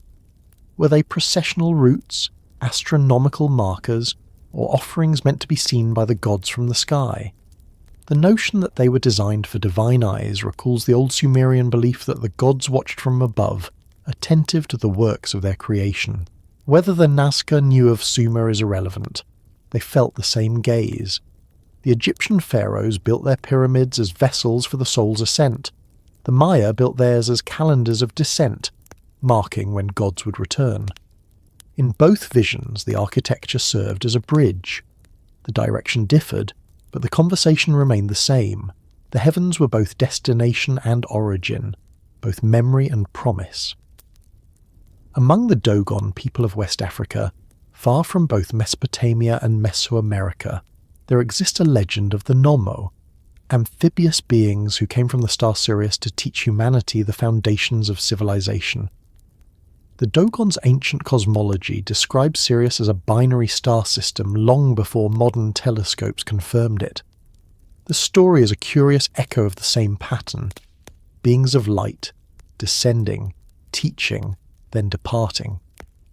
The recurring triad, descent, knowledge, withdrawal, stretches from the Fertile Crescent to the African plains, from the Nile to the Amazon. Even in the cold north, where the aurora dances like living flame, the Norse told of Odin hanging from the world tree to gain knowledge of runes, of gods travelling between realms to bring wisdom and power to humankind. The celestial order, written differently, but speaking the same language of sacrifice and enlightenment. If the flood had washed away the age of divine presence, these sky gods were the memory of its aftermath, emissaries of a world that still shimmered faintly beyond reach. The Anunnaki became the pattern, and from that pattern new deities were drawn. Every culture gave them new names, but their functions never changed. They were teachers of agriculture, of writing, of balance. They were guardians of order, bringers of fire, givers of structure. The oldest human gratitude was owed to them. Across these civilizations, the human image of the divine gradually transformed from creator to communicator. The gods no longer shaped the world from raw chaos. They maintained it through knowledge. The transmission of wisdom became sacred. Priests, scribes, and astronomers stood where gods once stood, continuing the work of observation and preservation. The temple, the pyramid, the ziggurat. Each was a workshop of understanding. Civilization itself became the vessel through which the divine acted. When night fell over those ancient lands, the same constellations rose above them. Orion, Sirius, the Pleiades, their positions charted, their significance fixed in ritual calendars. The Pleiades in particular appear as a celestial marker across continents. The Greeks called them the Seven Sisters, daughters of Atlas. The Japanese named them Subaru. The Maya saw them as the hearthstones of creation. In every myth, their rising or setting signalled transformation, the changing of seasons, the rhythm of life renewed. To live beneath those stars was to participate in a universal ceremony of light. Even today, standing beneath the same sky, those stars carry the weight of all those prayers, all those songs carved into stone. The connection between them and the people who once built toward them is not mystical, it's historical. The alignment of the pyramids, the tracking of Venus, the mapping of Sirius, these were not random choices. They were the continuation of a dialogue that began when the first humans looked up and saw movement in the dark. The Egyptian priest watching the horizon for the rising of Sirius, signalling the annual flood of the Nile, the Babylonian scribe marking the path of Jupiter through the zodiac, the Maya astronomer measuring the morning star's return, the Andean priest carving lines across the desert to mirror the heavens. Each performed the same act, translating the language of the sky into human meaning. Each reaffirmed the belief that what happened above shaped what happened below. The echo of those sky gods stretches even into our own time. Modern astronomers study galaxies with instruments instead of temples, but the impulse is identical. We still build observatories on mountaintops, still align our instruments toward the heavens, still chase the patterns written in light. The vocabulary has changed. Photons instead of deities, data instead of prophecy. But the longing is the same. For the ancients, to look upward was to remember the past. For us, it is to search for our origins. Perhaps that is the only difference. The Watchers, the Anunnaki, the feathered serpents and the luminous teachers of myth, all of them, in their own way, represent a bridge between ignorance and understanding, between matter and meaning. The temples and pyramids they inspired are reminders that humanity has always been both student and heir to something larger. Across the stars the echoes remain, faint but enduring.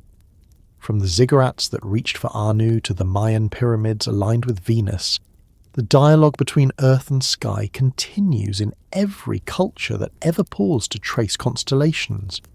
The gods may have withdrawn, but the stars preserved their language. Each point of light is a word, each constellation a sentence, each rising and setting a conversation that has lasted longer than any empire. And as those echoes carried from Sumer to Babylon, from Egypt to Mesoamerica, they shaped not only myths but destinies. Kings ruled by celestial calendars.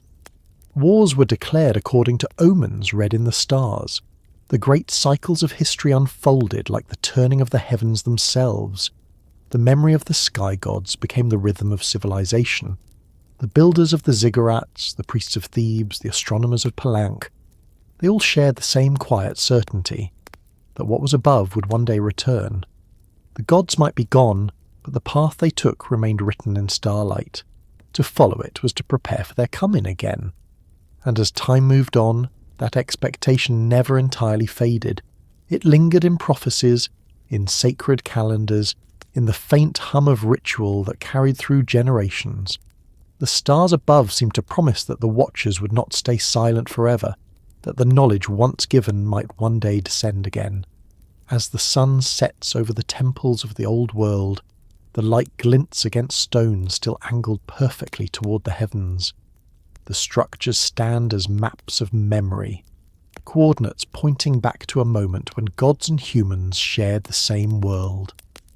And as those alignments fade into shadow, the story flows forward again toward the next age, an age when the gifts of the gods would be used not for worship, but for conquest. The temples that once pointed to heaven would soon serve kings and armies. Gold and blood would mix where incense once burned. The divine teachers would be remembered as tyrants, and humanity, restless and ambitious, would begin to build for itself alone. The age that followed the great builders was not quiet. The same hands that once shaped bricks for temples began to forge weapons. The same gold that once gilded the altars of gods became currency for kings. Civilization born in reverence grew ambitious. The ziggurats and pyramids still reached for heaven, but the prayers rising from them changed their tone. Gratitude turned to demand. Faith became a contract, and the gods, once givers of order, became rulers to be appeased. It was the age when men began to serve the heavens not with curiosity but with obedience. The flood had taught humility, but prosperity revived pride. Cities grew immense, their walls stretching farther than the eye could follow. In Mesopotamia, Ur and Babylon glittered beneath the sun, their canals alive with trade. In Egypt, gold flowed north from Nubia, filling the treasuries of pharaohs. Across the Mediterranean, in the lands that would one day become Greece and Anatolia, new temples rose in marble instead of clay, still echoing the same geometry of ascent. The divine order had not vanished.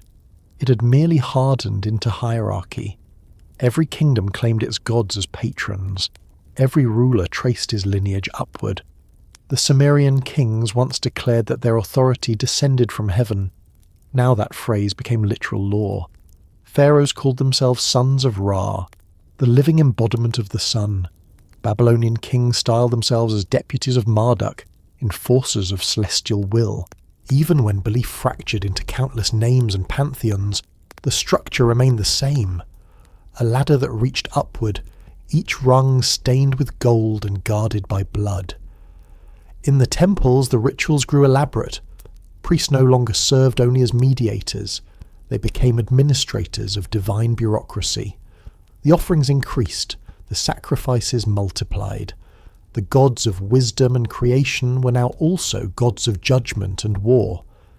Enlil, once the voice of command in the celestial council, became the model for earthly authority. Distant, absolute, unquestioned. The Anunnaki, who had once taught humankind the arts of civilization, were now invoked to bless conquests, to curse enemies, to guard treasure. Gold itself became sacred, a substance thought to reflect the flesh of the gods. In Egypt, it was said to be the metal of the sun, incorruptible, immune to decay. The burial masks of kings were hammered from it, polished until they caught light like miniature suns. To wear gold was to borrow divinity. To possess it was to hold a fragment of heaven. Across cultures, the same logic spread. Gold was not merely wealth, it was proof of favour. The gods who had once walked the earth left their essence in the ground, and men tore the world open to retrieve it. This belief reshaped everything. Kingdoms waged wars not only for land, but for access to mines, to rivers that shimmered with silt, to mountains rumoured to contain the blood of the gods. The age of devotion turned to the age of extraction. Where temples had once been built to honour the sky, now they were funded by what was dug from below. The dual movement, heaven above, wealth beneath, trapped humanity in a cycle of reaching and consuming. In Babylon, processions carried statues of the gods through the streets, their forms clothed in gold and lapis. The people bowed as they passed, singing hymns older than the city itself, but the eyes of the idols no longer saw. The gods had become symbols, beautiful, heavy, silent. Yet the devotion they inspired was absolute. Temples functioned as banks, treasuries, centres of administration. Faith and finance merged, each sustaining the other. The gods received offerings, the priests managed the accounts. Worship became economy. In Egypt, the temple of Amun at Karnak grew into a city within a city. Its columns soared like stone forests, carved with hymns and scenes of pharaohs presenting tribute. The wealth that passed through its gates could rival empires. Gold from Nubia, incense from Punt, cedar from Lebanon, all offered to sustain the god who sustained the world. Each gift reaffirmed a truth the priest repeated endlessly. The divine order must be fed. If the offering ceased, the sun itself might falter. The fear of cosmic collapse maintained obedience better than any army. People worked, built, and bled to keep the heavens content. Even in Greece, centuries later, that echo remained. At Delphi, oracles spoke with the voice of Apollo. Their words guided kings, merchants, and warriors alike. To ignore divine counsel was to risk ruin. To question it was to risk blasphemy. The gods no longer descended, but their absence only deepened their power. A silent sky can be more commanding than a speaking one. The myths of the age reflect this shift. The benevolent creators of early stories gave way to capricious masters, their tempers measured in thunder and drought. Where Enki once shared wisdom, Zeus hurled lightning. Where Inanna brought fertility, Ishtar demanded blood. The divine became unpredictable, a reflection of empires in constant flux. Humanity projected its own growing complexity upward, and the gods changed accordingly. Yet even amid oppression, the old memory persisted, the faint whisper of a time when knowledge, not fear, defined the bond between heaven and earth. In the margins of sacred texts, in the chants of heretical cults, in the quiet rituals held beneath moonlight, there survived the belief that the gods had not abandoned humanity out of anger, but necessity, that their departure was a promise, not a punishment. That one day, when balance returned, they would descend again. For now, the age belonged to kings. The line between ruler and priest blurred until they were one. In Mesopotamia, Hammurabi carved his laws beneath an image of Shamash, the sun god, who hands him the symbols of justice. The message was clear. Law flows from the divine to the throne, from the throne to the people. In Egypt, the pharaoh's coronation reenacted the moment of creation itself. In Persia, Darius the Great stood before carvings of Ahura Mazda, declaring that his victories were not his own but granted by heaven. Even rebellion had to wear the language of piety. As wealth accumulated, so did division. Temples that once welcomed all became sanctuaries of privilege. The common people prayed from the courtyards, while the inner sanctums belonged to the elite. Gold doors, jewelled altars, silver vessels, each a statement of separation. The divine order mirrored the social one. The gods had once taught humanity unity. Now they justified hierarchy. And yet, beneath the surface, something else was forming. The very precision that the gods had inspired, the mathematics of temples, the astronomy of calendars, began to evolve beyond theology. Priests studying the movements of the stars started to see patterns that required no divine hand to explain. Builders mastering geometry began to understand stability as principle rather than blessing. Knowledge, once a sacred gift, was quietly becoming human again. This subtle shift would take centuries to unfold. In the meantime, the world glittered and bled. In Babylon, the Ishtar Gate shimmered with blue-glazed bricks depicting lions and dragons, symbols of protection, but also of power. In Egypt, the Valley of the Kings filled with tombs painted with journeys through the underworld. In Crete and Mycenae, palaces rose with storerooms of treasure, each guarded by shrines to gods who demanded feasts and sacrifices. Even far to the east, in the Indus Valley, cities were laid out according to celestial geometry, their granaries and baths reflecting a belief that cleanliness and order mirrored divine law.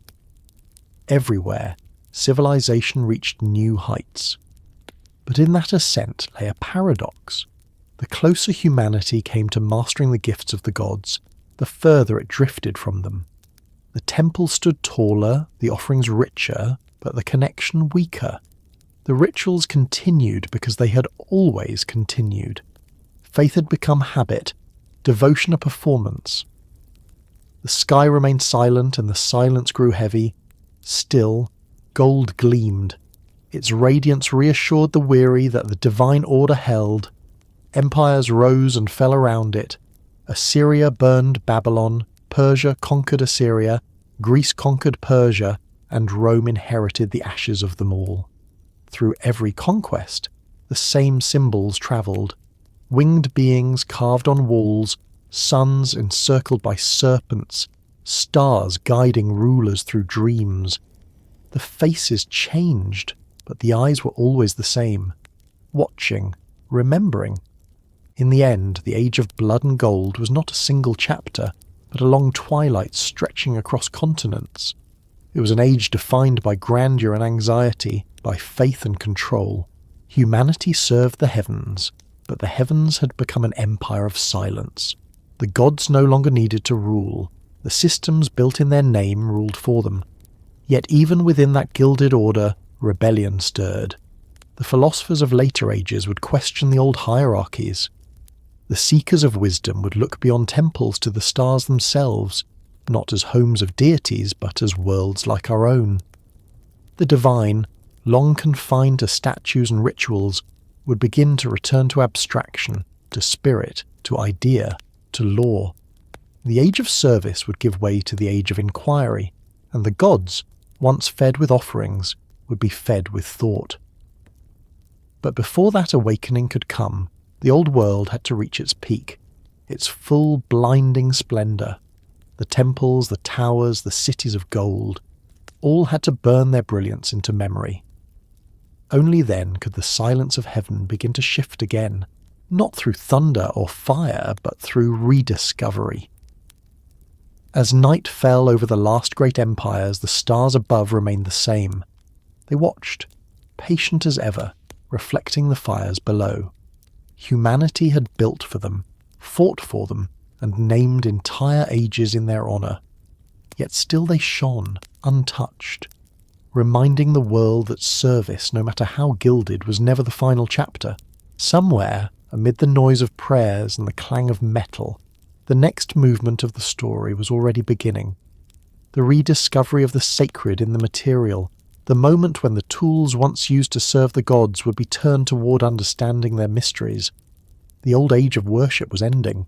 The age of remembering how the gods had taught began to return. The memory of the gods was never only carved in stone or written in clay. It also lived in the hands of those who worked with fire. Long before alchemists and scholars gave their theories names, there were smiths, quiet, soot-faced figures at the edge of temples and towns, coaxing the secrets of the divine from the heart of metal. To them, the forge was a shrine. Fire was not only heat, it was transformation, a sacred boundary where matter yielded to will. In its light flickered the oldest secret of civilization, that creation could be imitated. In the ancient stories, that secret was a gift from the heavens. In Mesopotamia, it was said that Enki, Lord of Wisdom, taught humanity the craft of shaping copper and bronze, instructing them how to mix earth and flame to summon strength. In Greece, that role belonged to Prometheus, who stole fire from the gods and gave it to mankind, only to be punished for his generosity. In Egypt, the smith god Ptah was said to have spoken the world into existence, crafting reality itself as if it were metal made pliable. The myths differ in detail, but their meaning converges. The control of fire marked the moment when humans began to mirror their creators. Fire changed everything. It hardened tools, forged weapons, transformed clay into pottery and ore into brilliance. The same flame that lit the altars of temples burned in the hearths of homes. For the first time, humanity could manipulate the elements rather than merely endure them. That power carried both promise and peril. In the old myths, fire is always double-edged, sacred and dangerous, gift and temptation. To wield it was to touch the domain of the divine. The first true metalsmiths appeared more than 5,000 years ago, near the mountains that bordered Sumer and Anatolia. They learned to smelt copper from green malachite stones, and later discovered that mixing it with tin created something harder, bronze, the metal of kings and warriors. The Bronze Age was not merely a technological phase, it was a revolution in worldview. The ability to create tools stronger than bone or wood must have seemed like sorcery. The smiths who mastered it became intermediaries between earth and heaven, transforming base matter into forms of enduring utility and beauty. Their workshops echoed with the same rhythm as temples, the bellow's breath, the hammer's chant, the hiss of quenched metal. To watch molten bronze pour from a crucible was to witness a kind of birth. Myths grew around these forges. The Sumerians told of Ninagal, the divine craftsman who shaped weapons for the gods. The Hittites honoured Hasameli, the celestial smith who forged the tools of storm deities. Even the Bible remembers a figure named Tubal-Cain, an instructor of every artificer in brass and iron. Each of them carries the same lineage, the keepers of fire, heirs to knowledge said to descend from heaven. Metal was not only practical, it was symbolic. Gold and silver became the flesh of gods, copper their blood, iron their wrath. Every kingdom defined itself by its mastery of one of these divine materials. To cast a bronze statue of a deity was to fix a fragment of eternity in tangible form. To smelt iron was to harness lightning. The metal that fell from the sky, sometimes literally as meteoric iron. The earliest iron tools were often made from such celestial fragments, and the ancients knew it. They called them stones from heaven, gifts fallen through the firmament. The pharaoh Tutankhamun's dagger, discovered in his tomb, was forged from meteoric iron, its surface smooth and strange even after 3 millennia. The blade was both weapon and relic, as if the stars themselves had armed the living. That link between heaven and metallurgy endured. To the Babylonians, iron was sacred to Nergal, god of war and the underworld. To the Greeks, it was the domain of Ares and Hephaestus. In the Near East, the Chaldeans used alloys in rituals meant to invoke planetary spirits, each metal representing a celestial sphere: gold for the sun, silver for the moon, copper for Venus, iron for Mars, tin for Jupiter, lead for Saturn, Mercury for the swift planet that bore its name. To work with metal was to handle the structure of the cosmos itself. Over centuries, that sacred metallurgy evolved into alchemy. The belief that transformation was universal, that base matter could become noble, that the soul, like metal, could be purified through fire. But before the philosophers gave it words, the idea already existed in the forge. Every hammer strike was an act of refinement. Every alloy was an experiment in divine imitation. The smiths may not have spoken of transmutation, but they understood it instinctively.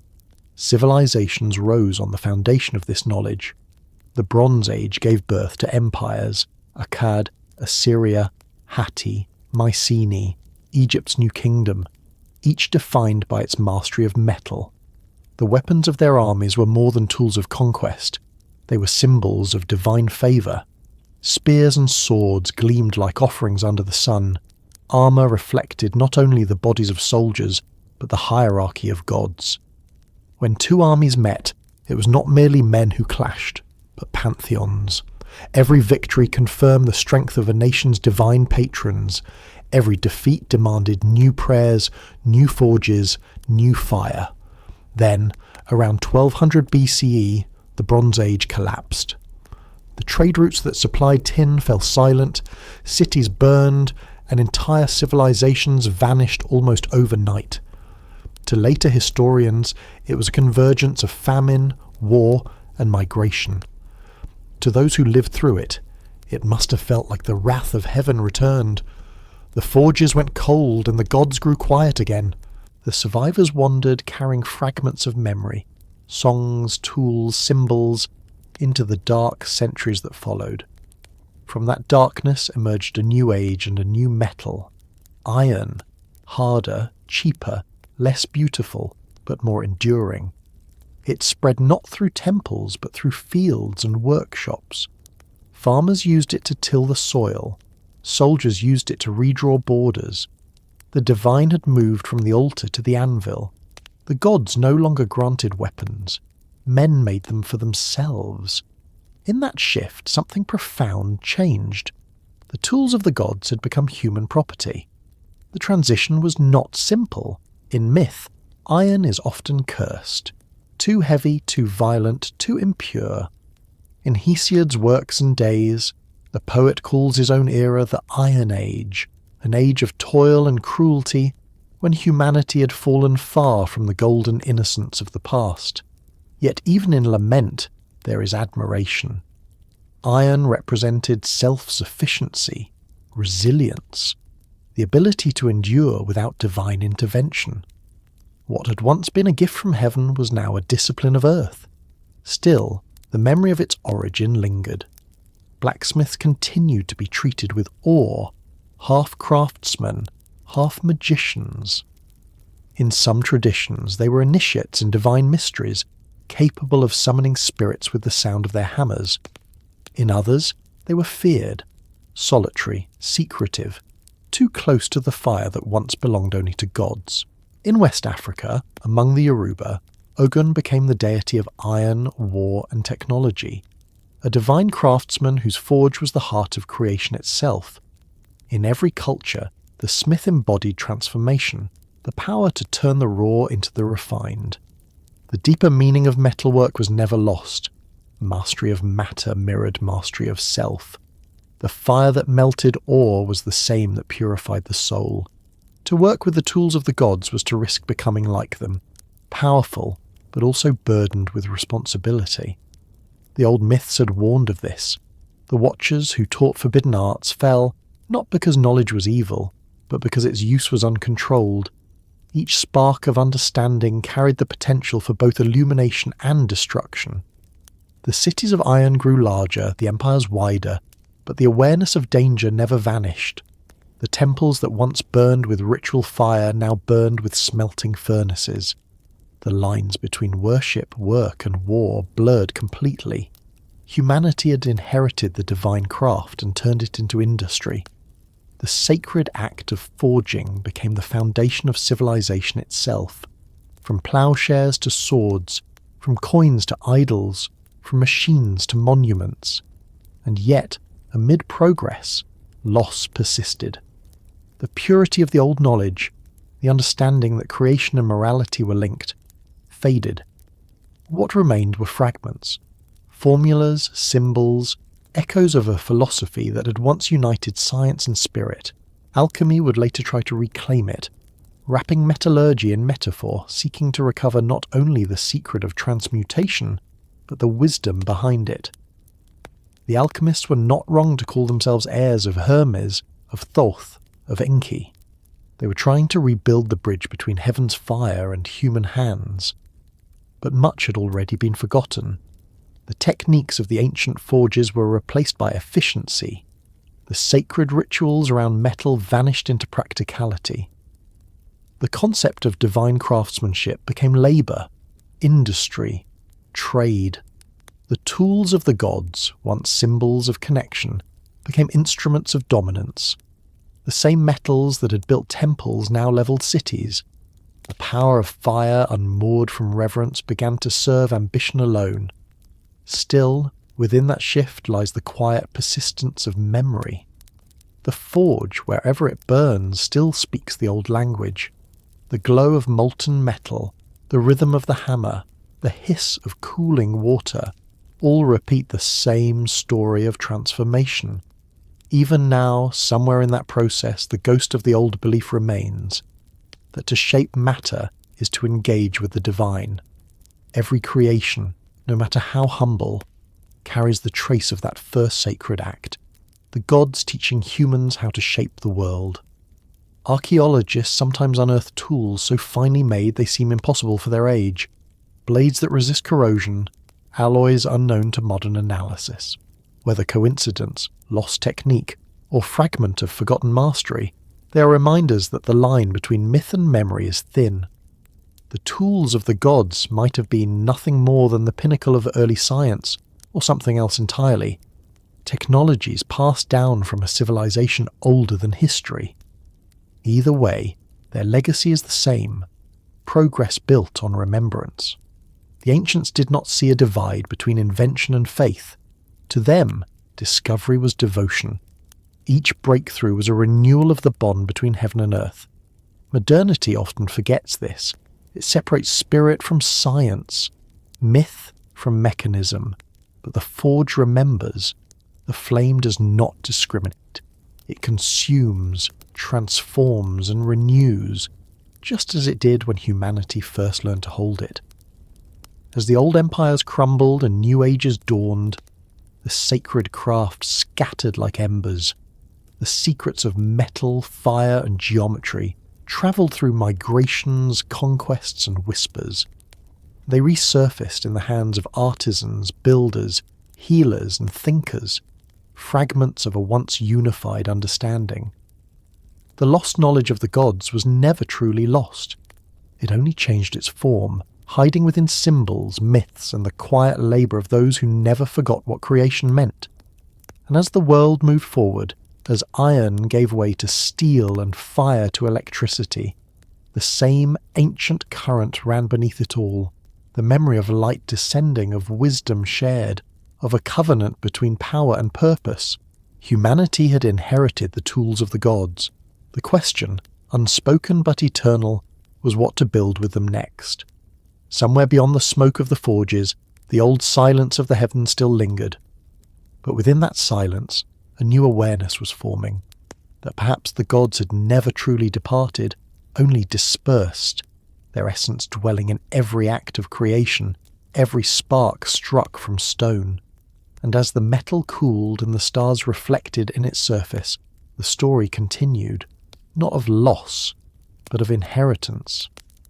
The next age would no longer remember the gods as teachers or tyrants, but as ancestors whose legacy had become indistinguishable from the fabric of human civilization itself.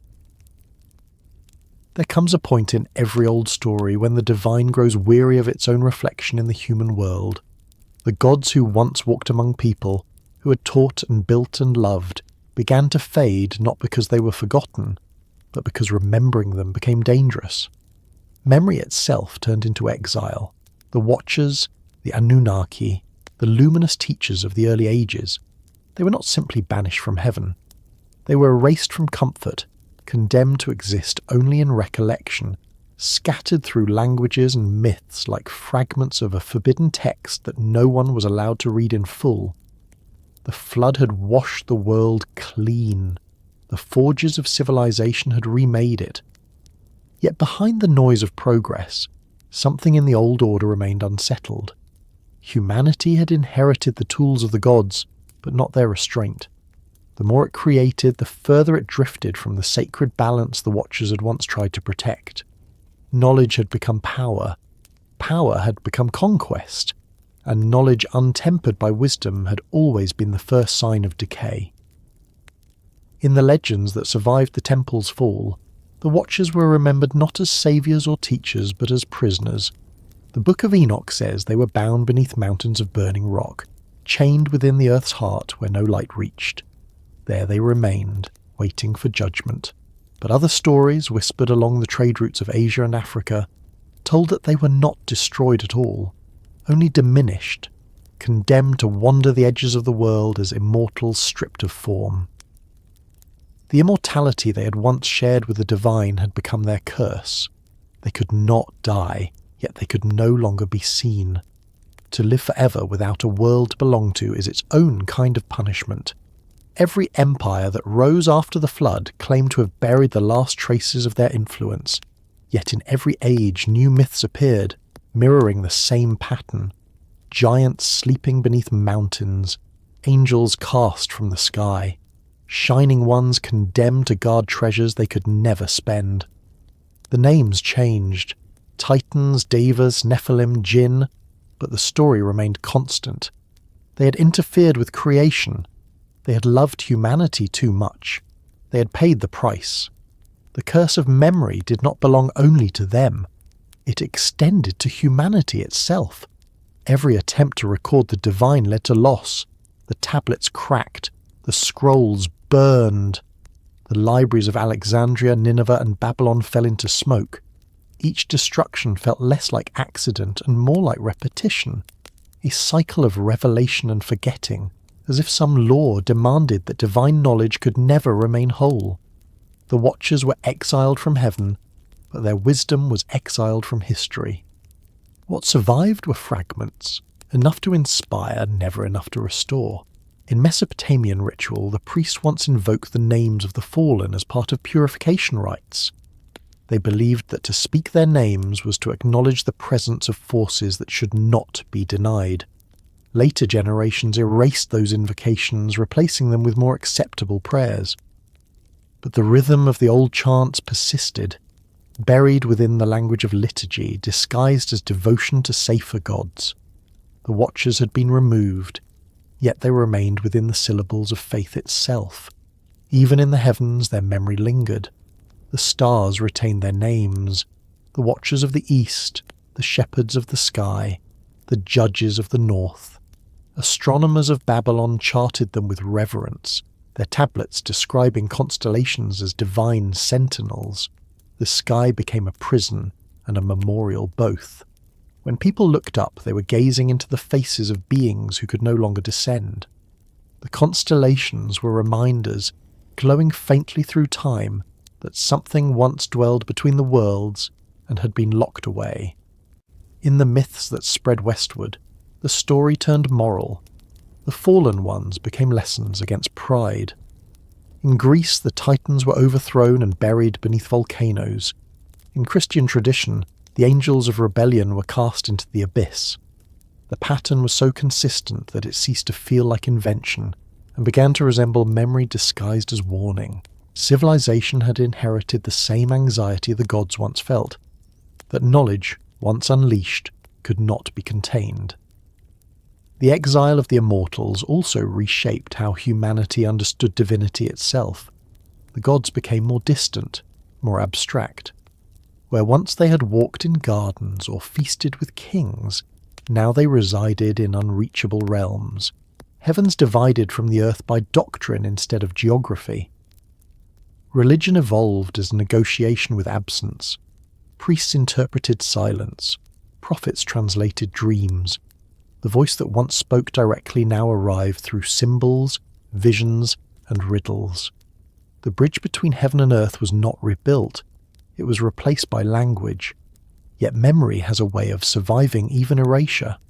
The Watchers lived on not only in myth, but in the imagination that myth awakens. Their presence reappeared wherever humans confronted the mystery of their own origins. The builders of later ages, the architects of Persia, the philosophers of Greece, the mystics of Egypt, all hinted at teachers who came before, at knowledge too ancient to have been invented anew. The idea of a first civilization, guided by beings from the stars or the deep past, is simply the Watchers remembered through different metaphors. For some, that memory became doctrine. The Gnostics of late antiquity spoke of the archons, rulers of the world who had fallen from higher realms and trapped themselves in matter. The Hermetic texts, echoing even older sources, described how divine intellect descended into form and then sought its way back through wisdom. In those writings, exile was no longer punishment. It was process, the descent necessary for understanding, the fall that makes return meaningful. The Watchers, once condemned, became symbols of enlightenment through suffering. But for others, their exile remained a wound. The Hebrew prophets warned against the sons of God, who had defied their place. The Church Fathers labelled their knowledge as corruption. Even as humanity grew more advanced, the suspicion of the forbidden persisted.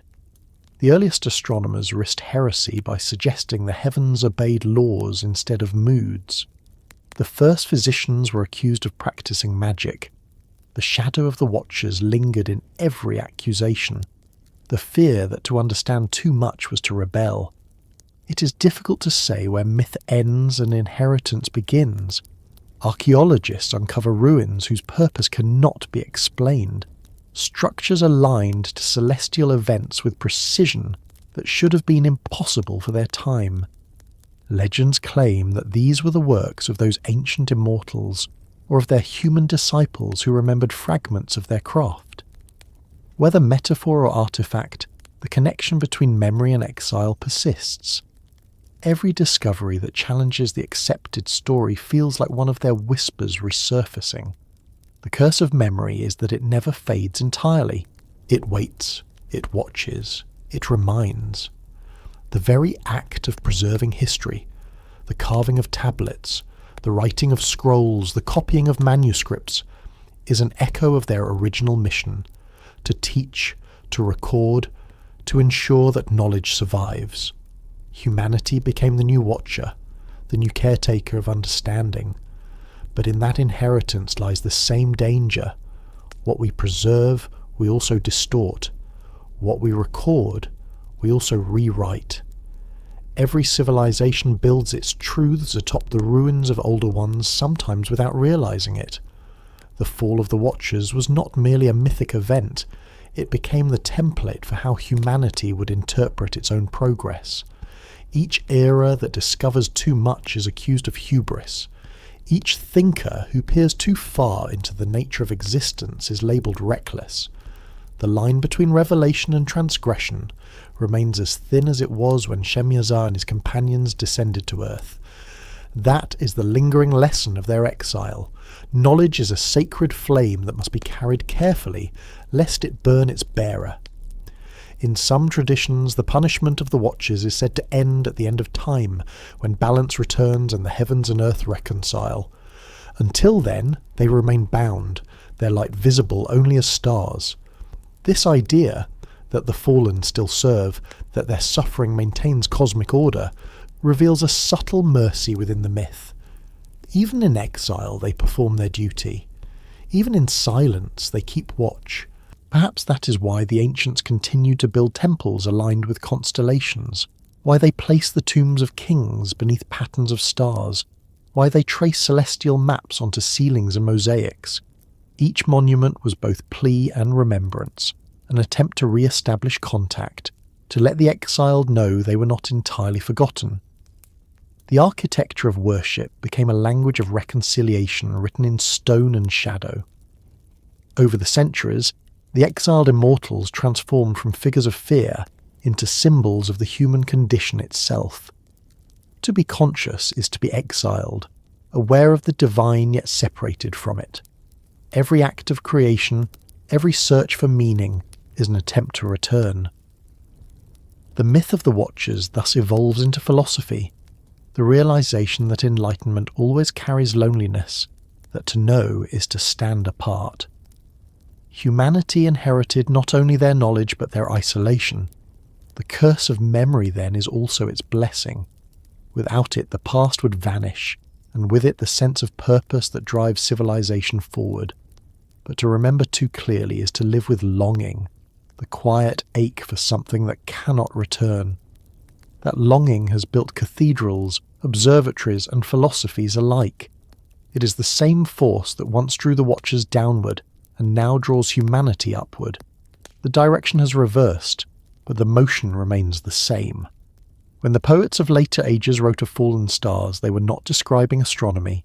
They were remembering the story. Every shooting star was a reminder of a light that once belonged elsewhere, a fragment of a divine order still descending into matter.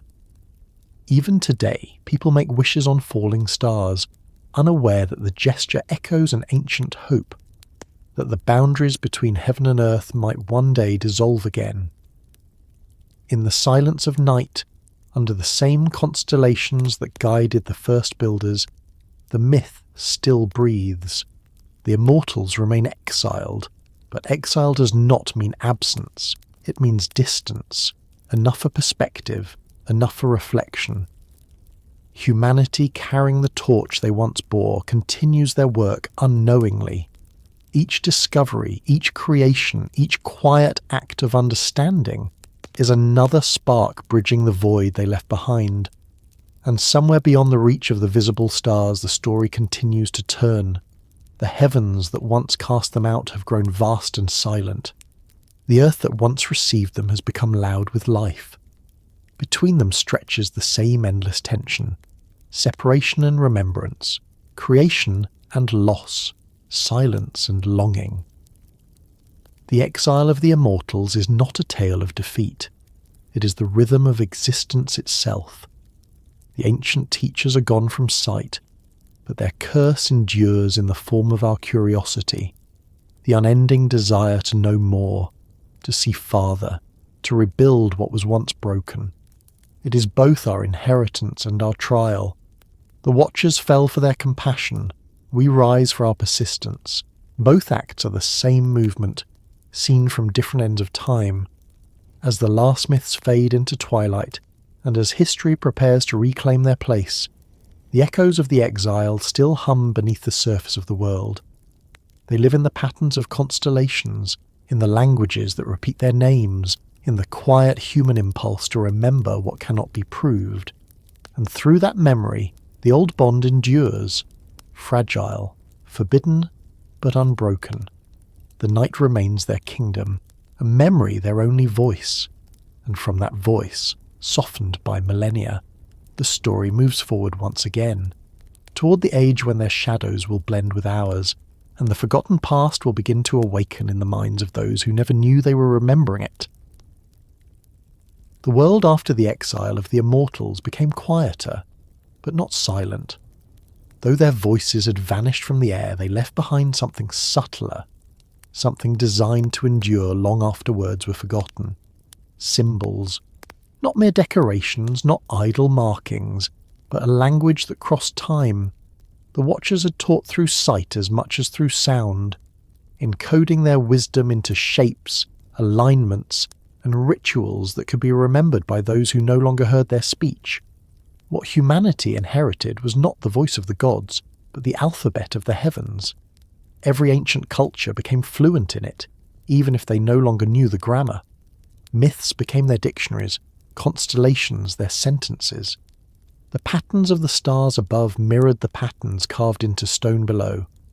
In temples, tombs, and scrolls, symbols were placed like keys, each meant to unlock a portion of what had been sealed when the divine withdrew.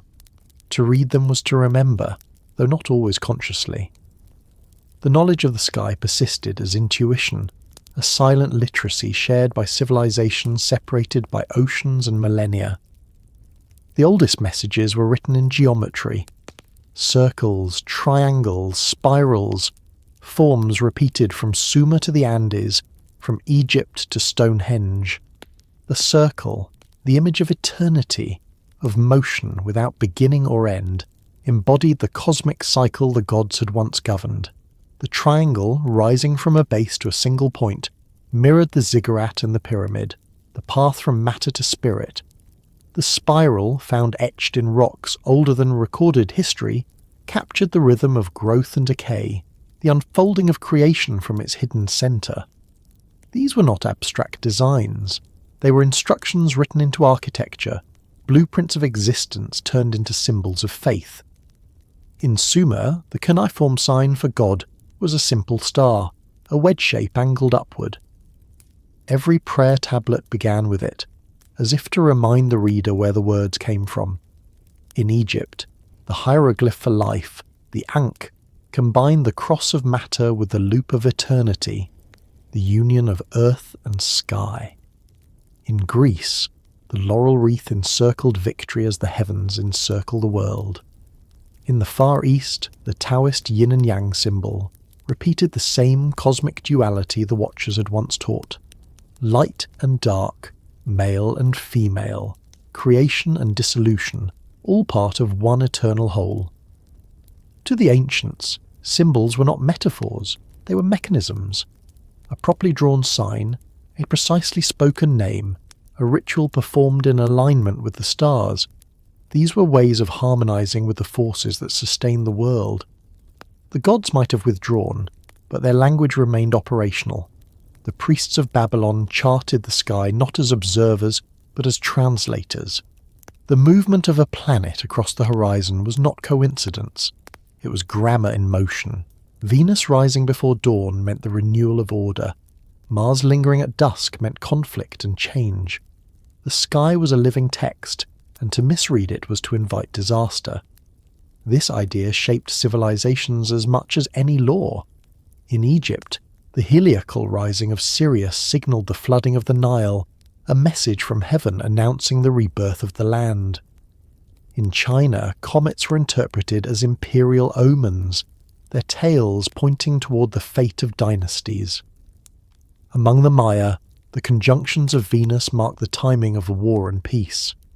Everywhere, the heavens were a correspondence, a mirror that reflected the condition of the world below. As above, so below, the old Hermetic phrase would later say. But the idea was already ancient before anyone spoke it. The builders of the great monuments embedded this celestial language in stone. The pyramids of Giza aligned with the belt of Orion, the ziggurat of Ur with the path of the moon, the temples of Angkor Wat with the constellations of the northern sky. These were not coincidences of architecture, they were acts of translation. The divine blueprint was projected downward, turning the earth into a mirror of heaven. Even the smallest village shrine followed the same principle, its altar facing sunrise or solstice, its roof open to the stars. The language of the sky was democratic. Everyone lived beneath it, and everyone, knowingly or not, spoke it. As ages passed, the symbols multiplied. Animals became letters in the celestial script. The bull of Taurus, the lion of Leo, the eagle of Scorpio, each represented not merely a constellation but a stage in the cosmic cycle. The myths attached to them preserved fragments of forgotten teaching. The bull, symbol of strength and fertility, recalled the first age when the gods shaped life from clay. The lion, emblem of rulership and fire, marked the time of kings and sun cults. The eagle, messenger of heaven, foretold the age of flight and aspiration. Each figure was a chapter in an invisible book written across the sky. Even when empires fell and languages died, the symbols endured. A star carved into a Sumerian tablet reappeared in a medieval cathedral window. The spiral painted on Neolithic walls echoed later in the designs of Celtic manuscripts. The sun disk carried by Egyptian deities found new form as halos around saints. The same motifs travelled through time, shedding names but not meanings. The language of the gods became the grammar of art, of myth, of ritual, and eventually of science. The Greeks translated these symbols into philosophy. Plato wrote that the world was a living being, animated by geometric perfection, the same proportions found in the temples of earlier ages. The Pythagoreans saw numbers as sacred, their harmonies mirroring the music of the spheres.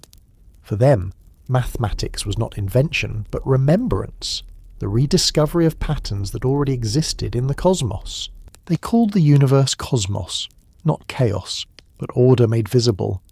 In that word, the divine language found its new alphabet. Later still, the Hermetic philosophers of Egypt's late era revived the same tradition. They spoke of hidden correspondences between all things, of symbols as bridges between material and spiritual realms. They saw myths not as fictions, but as encoded truths, each god a metaphor for forces within the soul and the universe. When they wrote, "That which is above is like that which is below," they were not inventing mysticism. They were restoring memory. The Watcher's old method of teaching through pattern and analogy had become the foundation of esoteric thought. But with time, the symbols began to lose their function and become decoration. Temples turned into ruins, their alignments forgotten. The languages that had once vibrated with meaning became scripts only scholars could read. The sacred geometry faded into ornament. Humanity, having absorbed the knowledge, no longer remembered its source. The language of the sky had succeeded too well. Its messages were now embedded in everything, invisible through familiarity. And yet sometimes the messages resurface. A symbol carved into stone, uncovered after millennia, still radiates purpose. The shape of a cross within a circle, found in Sumer, in Egypt, in the Americas. An image of balance between earth and heaven.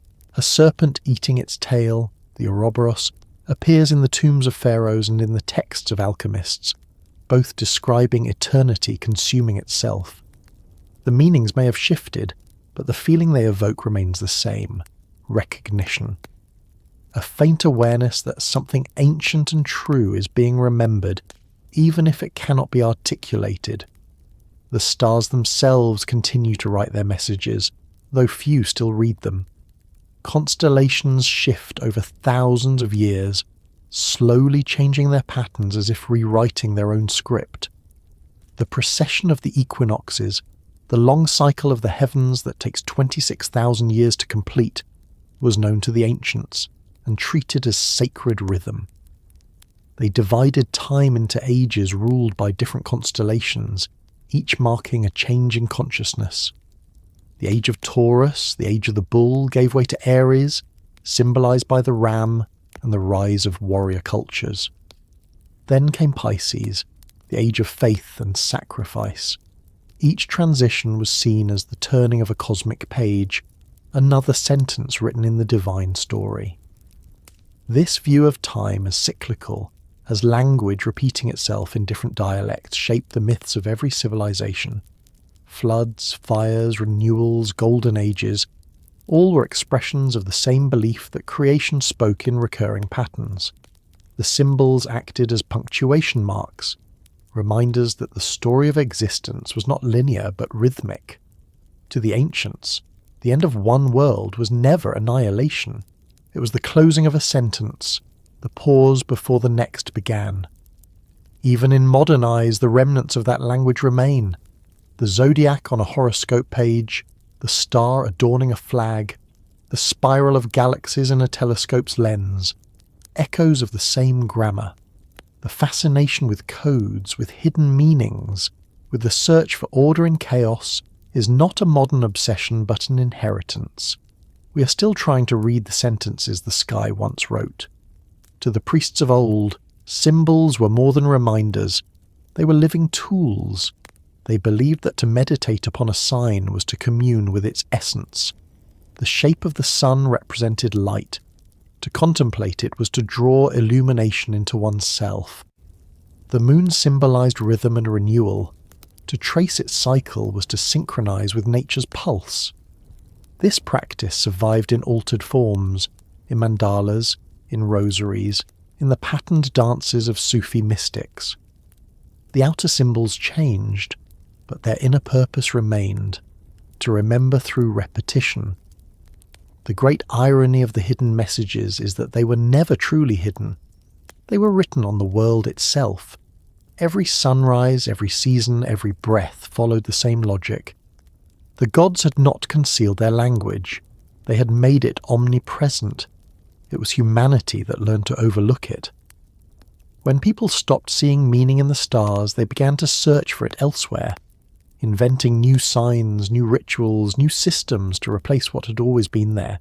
Even now, in the quiet hours of night, when the city lights fade and the constellations emerge, the old sentences become visible again.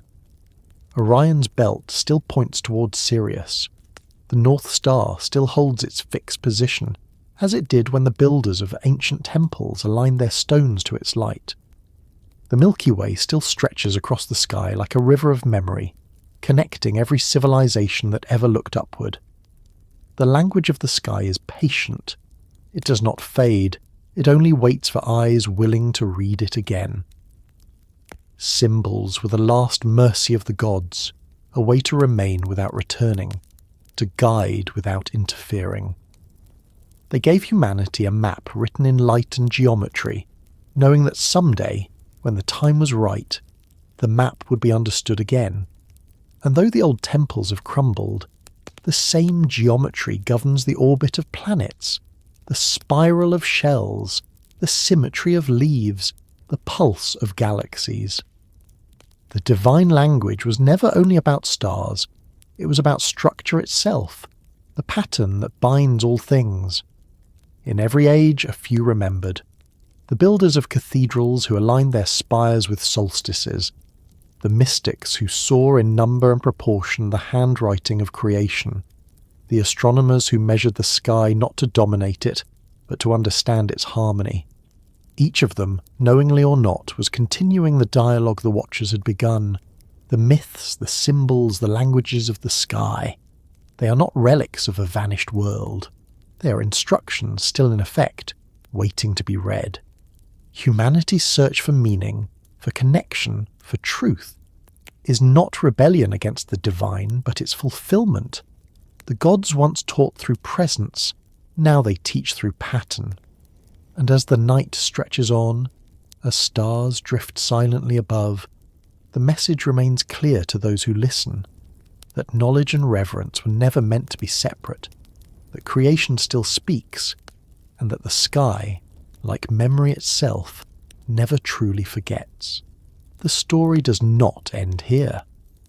Beneath those same constellations lie the ruins of civilizations that once understood more than they could say.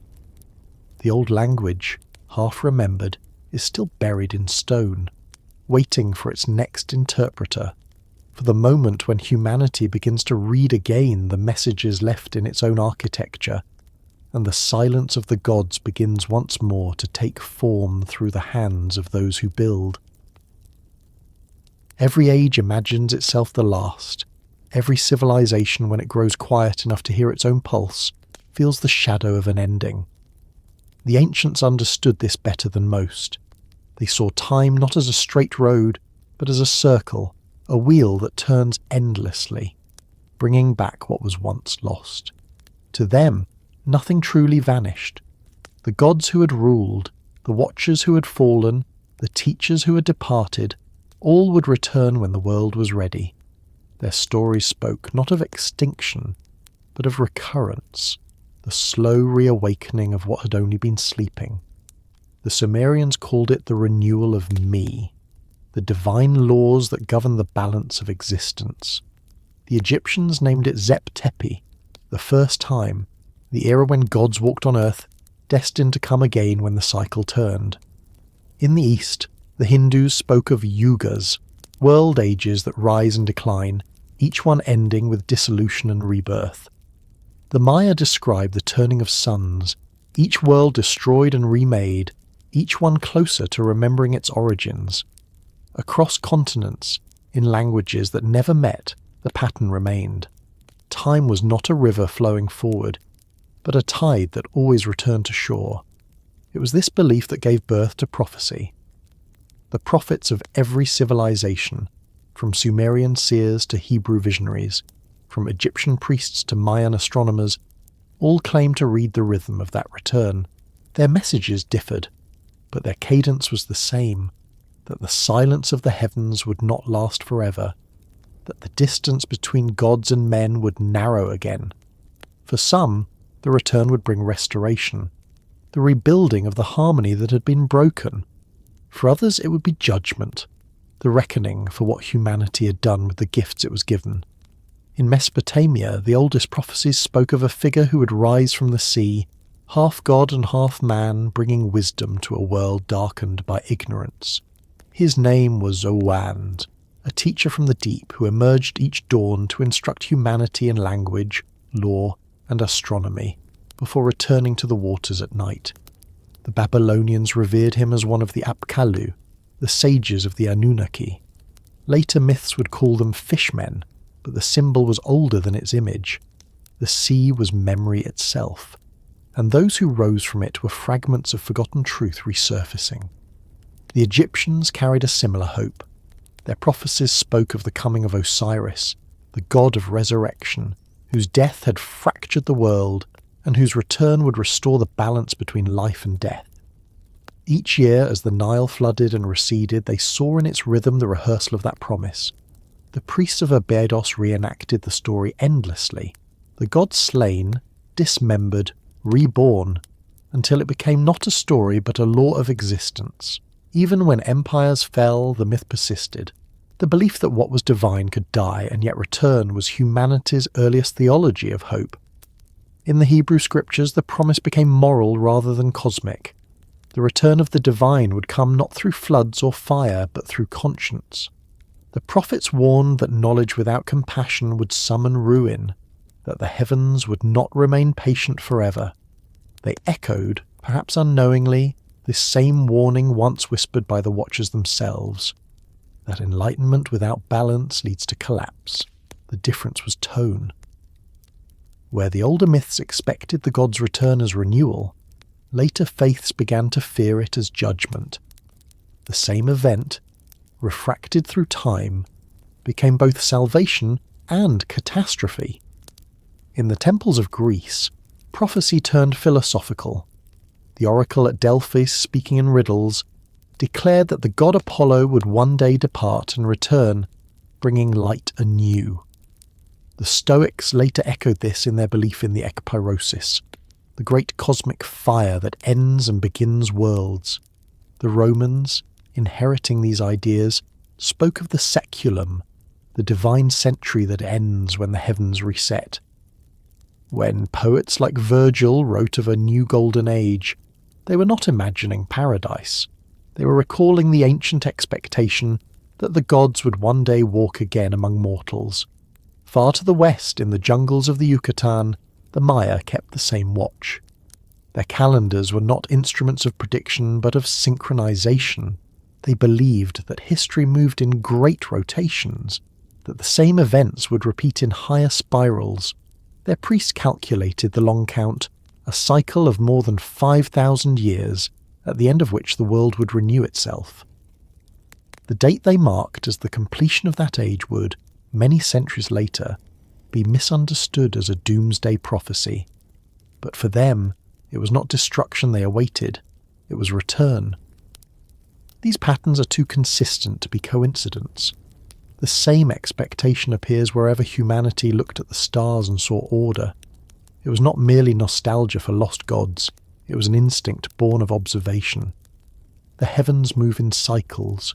The sun returns each dawn, the moon waxes and wanes, the constellations rise and fall with the seasons. The world itself breathes in repetition. Why should the divine be different? The ancients did not separate astronomy from theology. The movement of the stars was the movement of destiny. Over time, prophecy turned from collective to personal. The divine return ceased to be about the world and became about the soul. The mystery schools of Egypt and Greece taught initiates that the gods would return within, that enlightenment was remembrance, that the divine spark lay dormant in every being waiting to awaken. The fall of the Watchers, they said, was not only an event in heaven, but a metaphor for the descent of consciousness into matter. To return the gods was to restore awareness of that origin. This belief spread quietly through centuries of mysticism, shaping philosophies from Gnosticism to alchemy. The old gods became symbols of forces within the human spirit, their exile a mirror of forgetfulness, their return a metaphor for awakening. Yet even as philosophy refined the idea, the yearning for literal reunion remained. Every empire, when it reached its peak, imagined that the heavens would soon mirror its glory. Kings built temples aligned with celestial events, hoping to summon divine presence. Astronomers searched the skies for signs, a new star, a rare conjunction, a comet like a finger of fire pointing toward renewal. The appearance of such signs often preceded revolutions. A bright light in the sky over Rome was read as the soul of Julius Caesar rising to heaven. It became his apotheosis, his transformation into a god. The pattern repeated throughout history. The heavens answer the ambitions of the earth, and humanity calls it prophecy fulfilled. But prophecy has another side, not foretelling, but remembering. Every vision of the future is a memory trying to return. When prophets speak of what will come, they are often describing what has already been, rewritten through the rhythm of the ages. The Anunnaki descending, the Watchers falling, the gods returning. These are not separate events, but phases of a single eternal motion. Each generation reenacts it in its own way, each civilization hearing the same message in a new language. As time advanced and faith fragmented, the question of origins became the question of destiny. Where did we come from, and are we meant to return there? The old gods had been teachers, then rulers, then myths, then symbols. But beneath every retelling lay the same unease, that the human story was not entirely human, that somewhere in its beginning stood something greater. The more science expanded the horizon, the deeper that unease grew. The astronomers who mapped the stars and the biologists who traced the code of life found themselves echoing the same realization, that the universe is not silent, that its patterns speak. Whether divine or natural, the voice remains. In recent centuries, when the language of myth gave way to the language of discovery, the idea of return shifted again.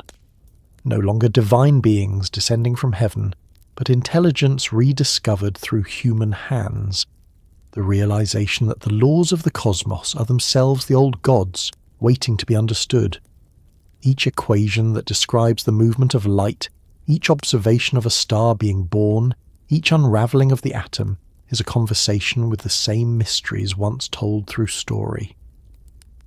The return is happening, not as footsteps on the earth, but as awareness unfolding.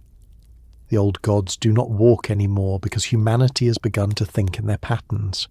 Still, the feeling remains that something vast is approaching, something remembered more than expected.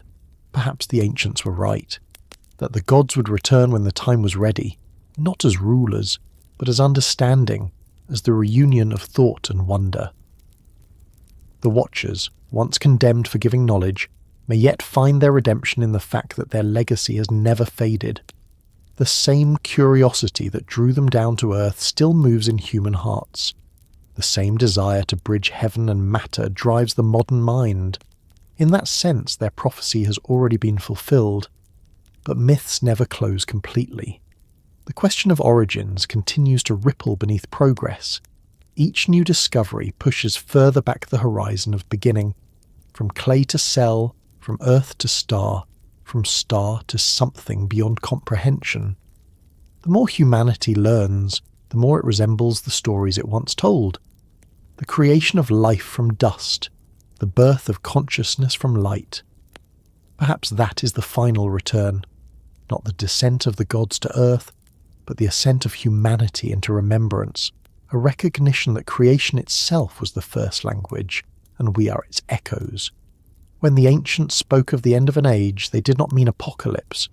They meant disclosure, the unveiling of what had always been hidden. The Greek word for it was apocalypsis, meaning revelation, the lifting of the veil. The return of the gods was never about thunder or fire, but about seeing clearly once more. The sky does not need to open for them to descend. The mind must. The heavens have always been present. It is vision that has to change, and so the cycle continues. The silence before the dawn, the light returning to familiar patterns, the old names stirring in new forms. The gods of the first time are not gone. They are re-emerging through the very process they began, through the civilization that bears their memory. They return every time someone looks upward and wonders where it all began, every time a discovery unites knowledge and awe, every time the human heart feels that strange ache for something vast and remembered.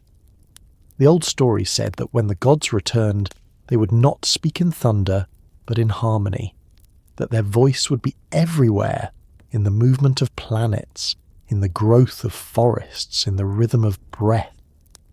Perhaps that voice is already here, patient as ever, waiting for recognition. Perhaps the return is not future but present, a gradual awakening to what was never truly lost. And as night deepens over the earth, as the same stars rise that once guided the first cities, the question of origins remains open, not as a riddle, but as an invitation. To remember is to return. To seek is to listen. To understand is to bridge the distance between heaven and earth once more. The old gods do not need to come back in flesh or flame. They are already here, written in the patterns of the world, in the geometry of the sky, in the mind that still searches for them. Their prophecy was not about their arrival, but about ours, the moment when humanity would become aware enough to see itself as part of the same story it once called divine. And as that awareness unfolds, the silence begins to change. What was once distant becomes familiar. What was once myth becomes reflection. And what was once divine becomes the memory that was waiting to be remembered.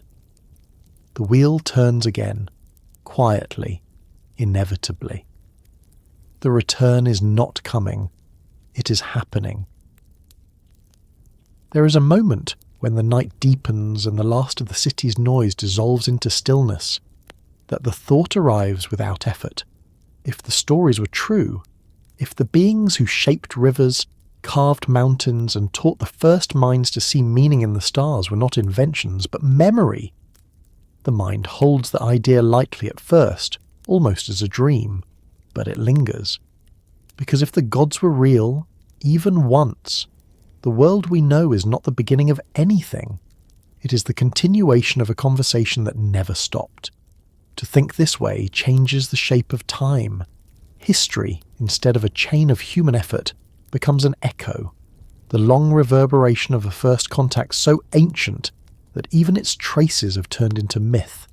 The Sumerians, the Egyptians, the Maya, all describing the same descent of luminous beings, the same teaching of writing, agriculture, mathematics, and kingship. If those moments were not imagination, then civilization itself is an inheritance rather than an invention. Every monument, every word carved into clay or chiseled into stone becomes evidence of memory at work rather than genius born alone. The idea unsettles not because it defies reason, but because it reshapes purpose. Humanity would no longer stand as the first creator, but as a pupil, the latest student in a lineage that began before history. It would mean that progress is not the discovery of new things, but the recollection of forgotten ones. That the forge, the temple, the observatory, the circuit, and the telescope are all instruments of remembrance, reaching slowly back toward an origin that was once visible, once tangible, once near. If the gods were real, their absence would no longer feel like loss. It would be part of design. The myths of departure, the ascensions, the vanishings into the sky, the promises to return, would make sense not as endings but as the necessary withdrawal that allows growth. Teachers step back so the student may act alone.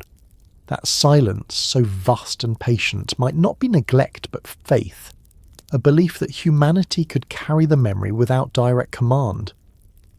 This way of seeing reframes the flood, the fall, and the long silence after.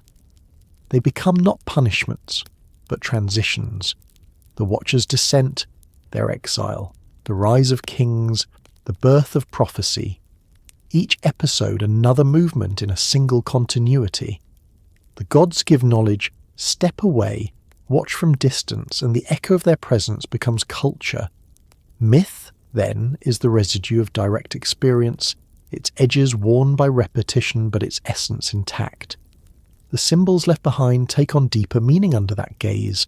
The alignment of temples, the geometry of pyramids, the recurring numbers and proportions. These are not coincidences of imagination, but instructions left in plain sight. The same ratios appear in galaxies and in the architecture of the ancients, in seashell spirals and in sacred mandalas. If the gods were real, these patterns are their handwriting, scattered across creation, waiting to be read. The universe itself becomes a text, and existence the act of learning to interpret it. Such a realization would not diminish science, it would ennoble it. Every equation would be a rediscovery of divine grammar, every experiment an act of translation. The study of matter would become the study of meaning. The boundary between physics and metaphysics would blur into a single continuum. The ancients would no longer be primitive dreamers, but early scientists of a divine education, preserving fragments of what they had been shown. Yet to accept this possibility also carries a quiet weight. If the gods were real, then so were their mistakes, their conflicts, their limits. The world's imperfection would no longer be proof against divinity, but evidence of its complexity.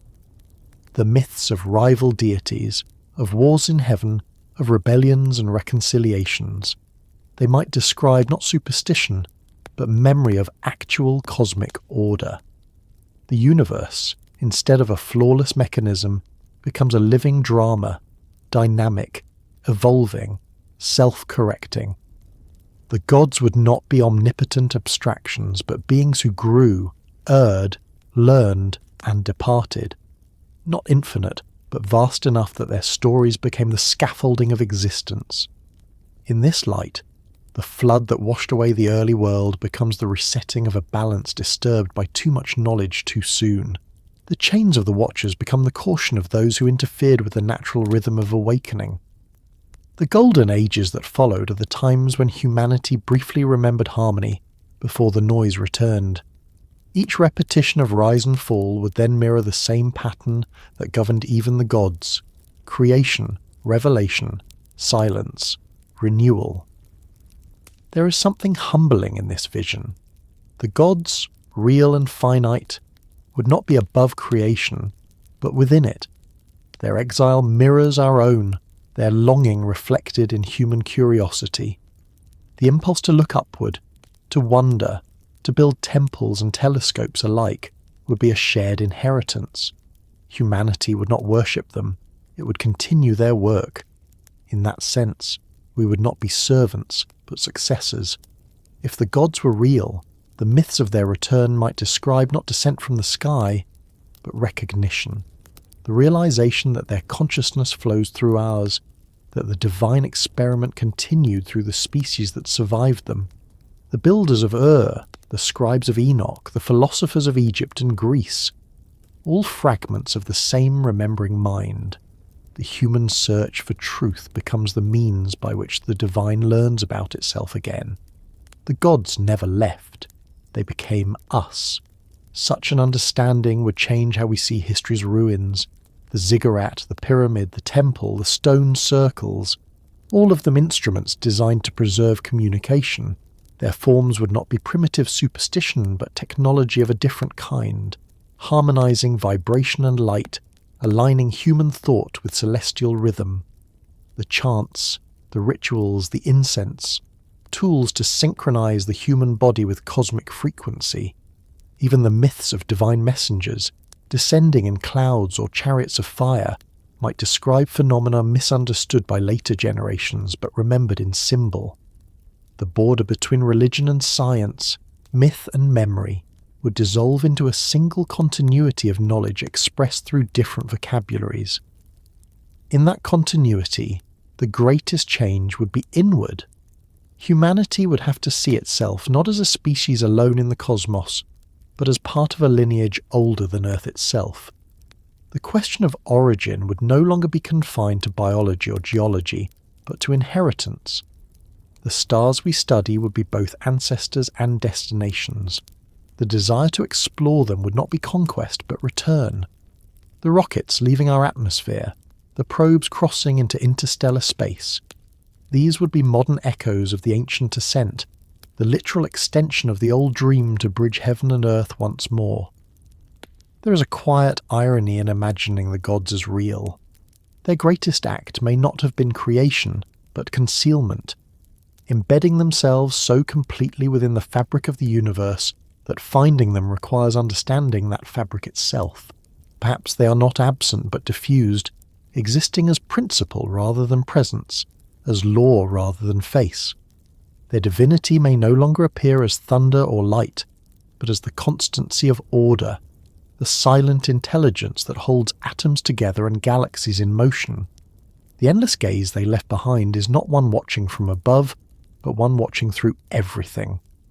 That gaze has never turned away. It observes through the eyes of those who look, learns through the questions they ask, remembers through the records they make. If the gods were real, then consciousness itself is their legacy, the mirror through which the universe perceives itself. The oldest myths spoke of creation through word, through thought, through sound.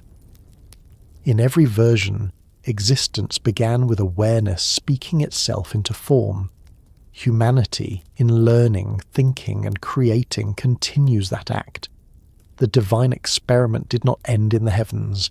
It endures in every act of comprehension.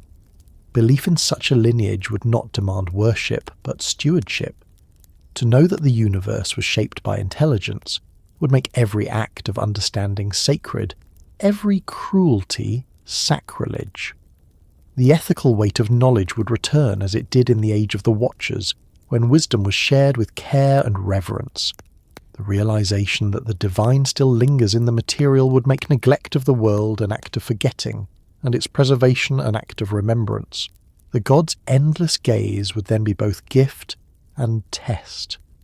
To live beneath it would mean living within awareness, the understanding that every thought, every creation, every destruction echoes through a consciousness older than history, Humanity's inventions, its triumphs and failures, its wars and wonders, would all be part of the same unfolding memory. Nothing would be lost. Everything would return, reabsorbed into the vastness that first dreamed it. Such a truth, if accepted, would not elevate humanity above the gods nor diminish them below us. It would erase the boundary entirely. The divine would no longer be a separate realm, but the continuity between all realms. The chain of being that stretches from the smallest atom to the largest star, from the first myth told in darkness to the last idea thought in light. The endless gaze would not be watching for judgment, but witnessing for understanding. It would see not sin and virtue, but evolution, the slow awakening of matter into awareness. To live with that realization is to see everything differently. The night sky ceases to be distant, it becomes intimate. The ruins of forgotten cities cease to be monuments to loss, they become reminders of continuity. The old names of gods, Enki, Osiris, Quetzalcoatl, Prometheus, cease to be competing deities and become facets of the same impulse, the same intelligence filtered through different cultures. The gods are the story humanity tells when it remembers that it is not alone, and if they were real, then that story is not ending but returning to its source. The ancient prophecy of reunion would be fulfilled not in thunder or flame, but in comprehension. The moment when humanity looks at the universe and recognizes its own reflection. The endless gaze would close the circle. Creation, learning, and remembrance would converge into the same act. Somewhere, in the stillness between stars, that understanding already exists, not as words, but as presence. The gods, if they were real, have never departed. They became the pattern itself, the pulse that sustains every atom, the intelligence that dreamed itself into being and then forgot, only to rediscover itself through us. Their gaze never blinked. It only changed perspective. And so the story continues, not as history or prophecy, but as realization. The slow awakening of a species to its inheritance, the quiet recognition that the divine experiment was never about creation alone, but about continuity. If the gods were real, then existence itself is the proof, and memory the path home. The night deepens, the stars remain. The same constellations that guided the first cities look down, still, steady and watchful. The silence that once felt like distance begins to sound like patience. And somewhere, in that endless gaze, the world turns, remembering what it always was, a fragment of eternity learning to see itself again.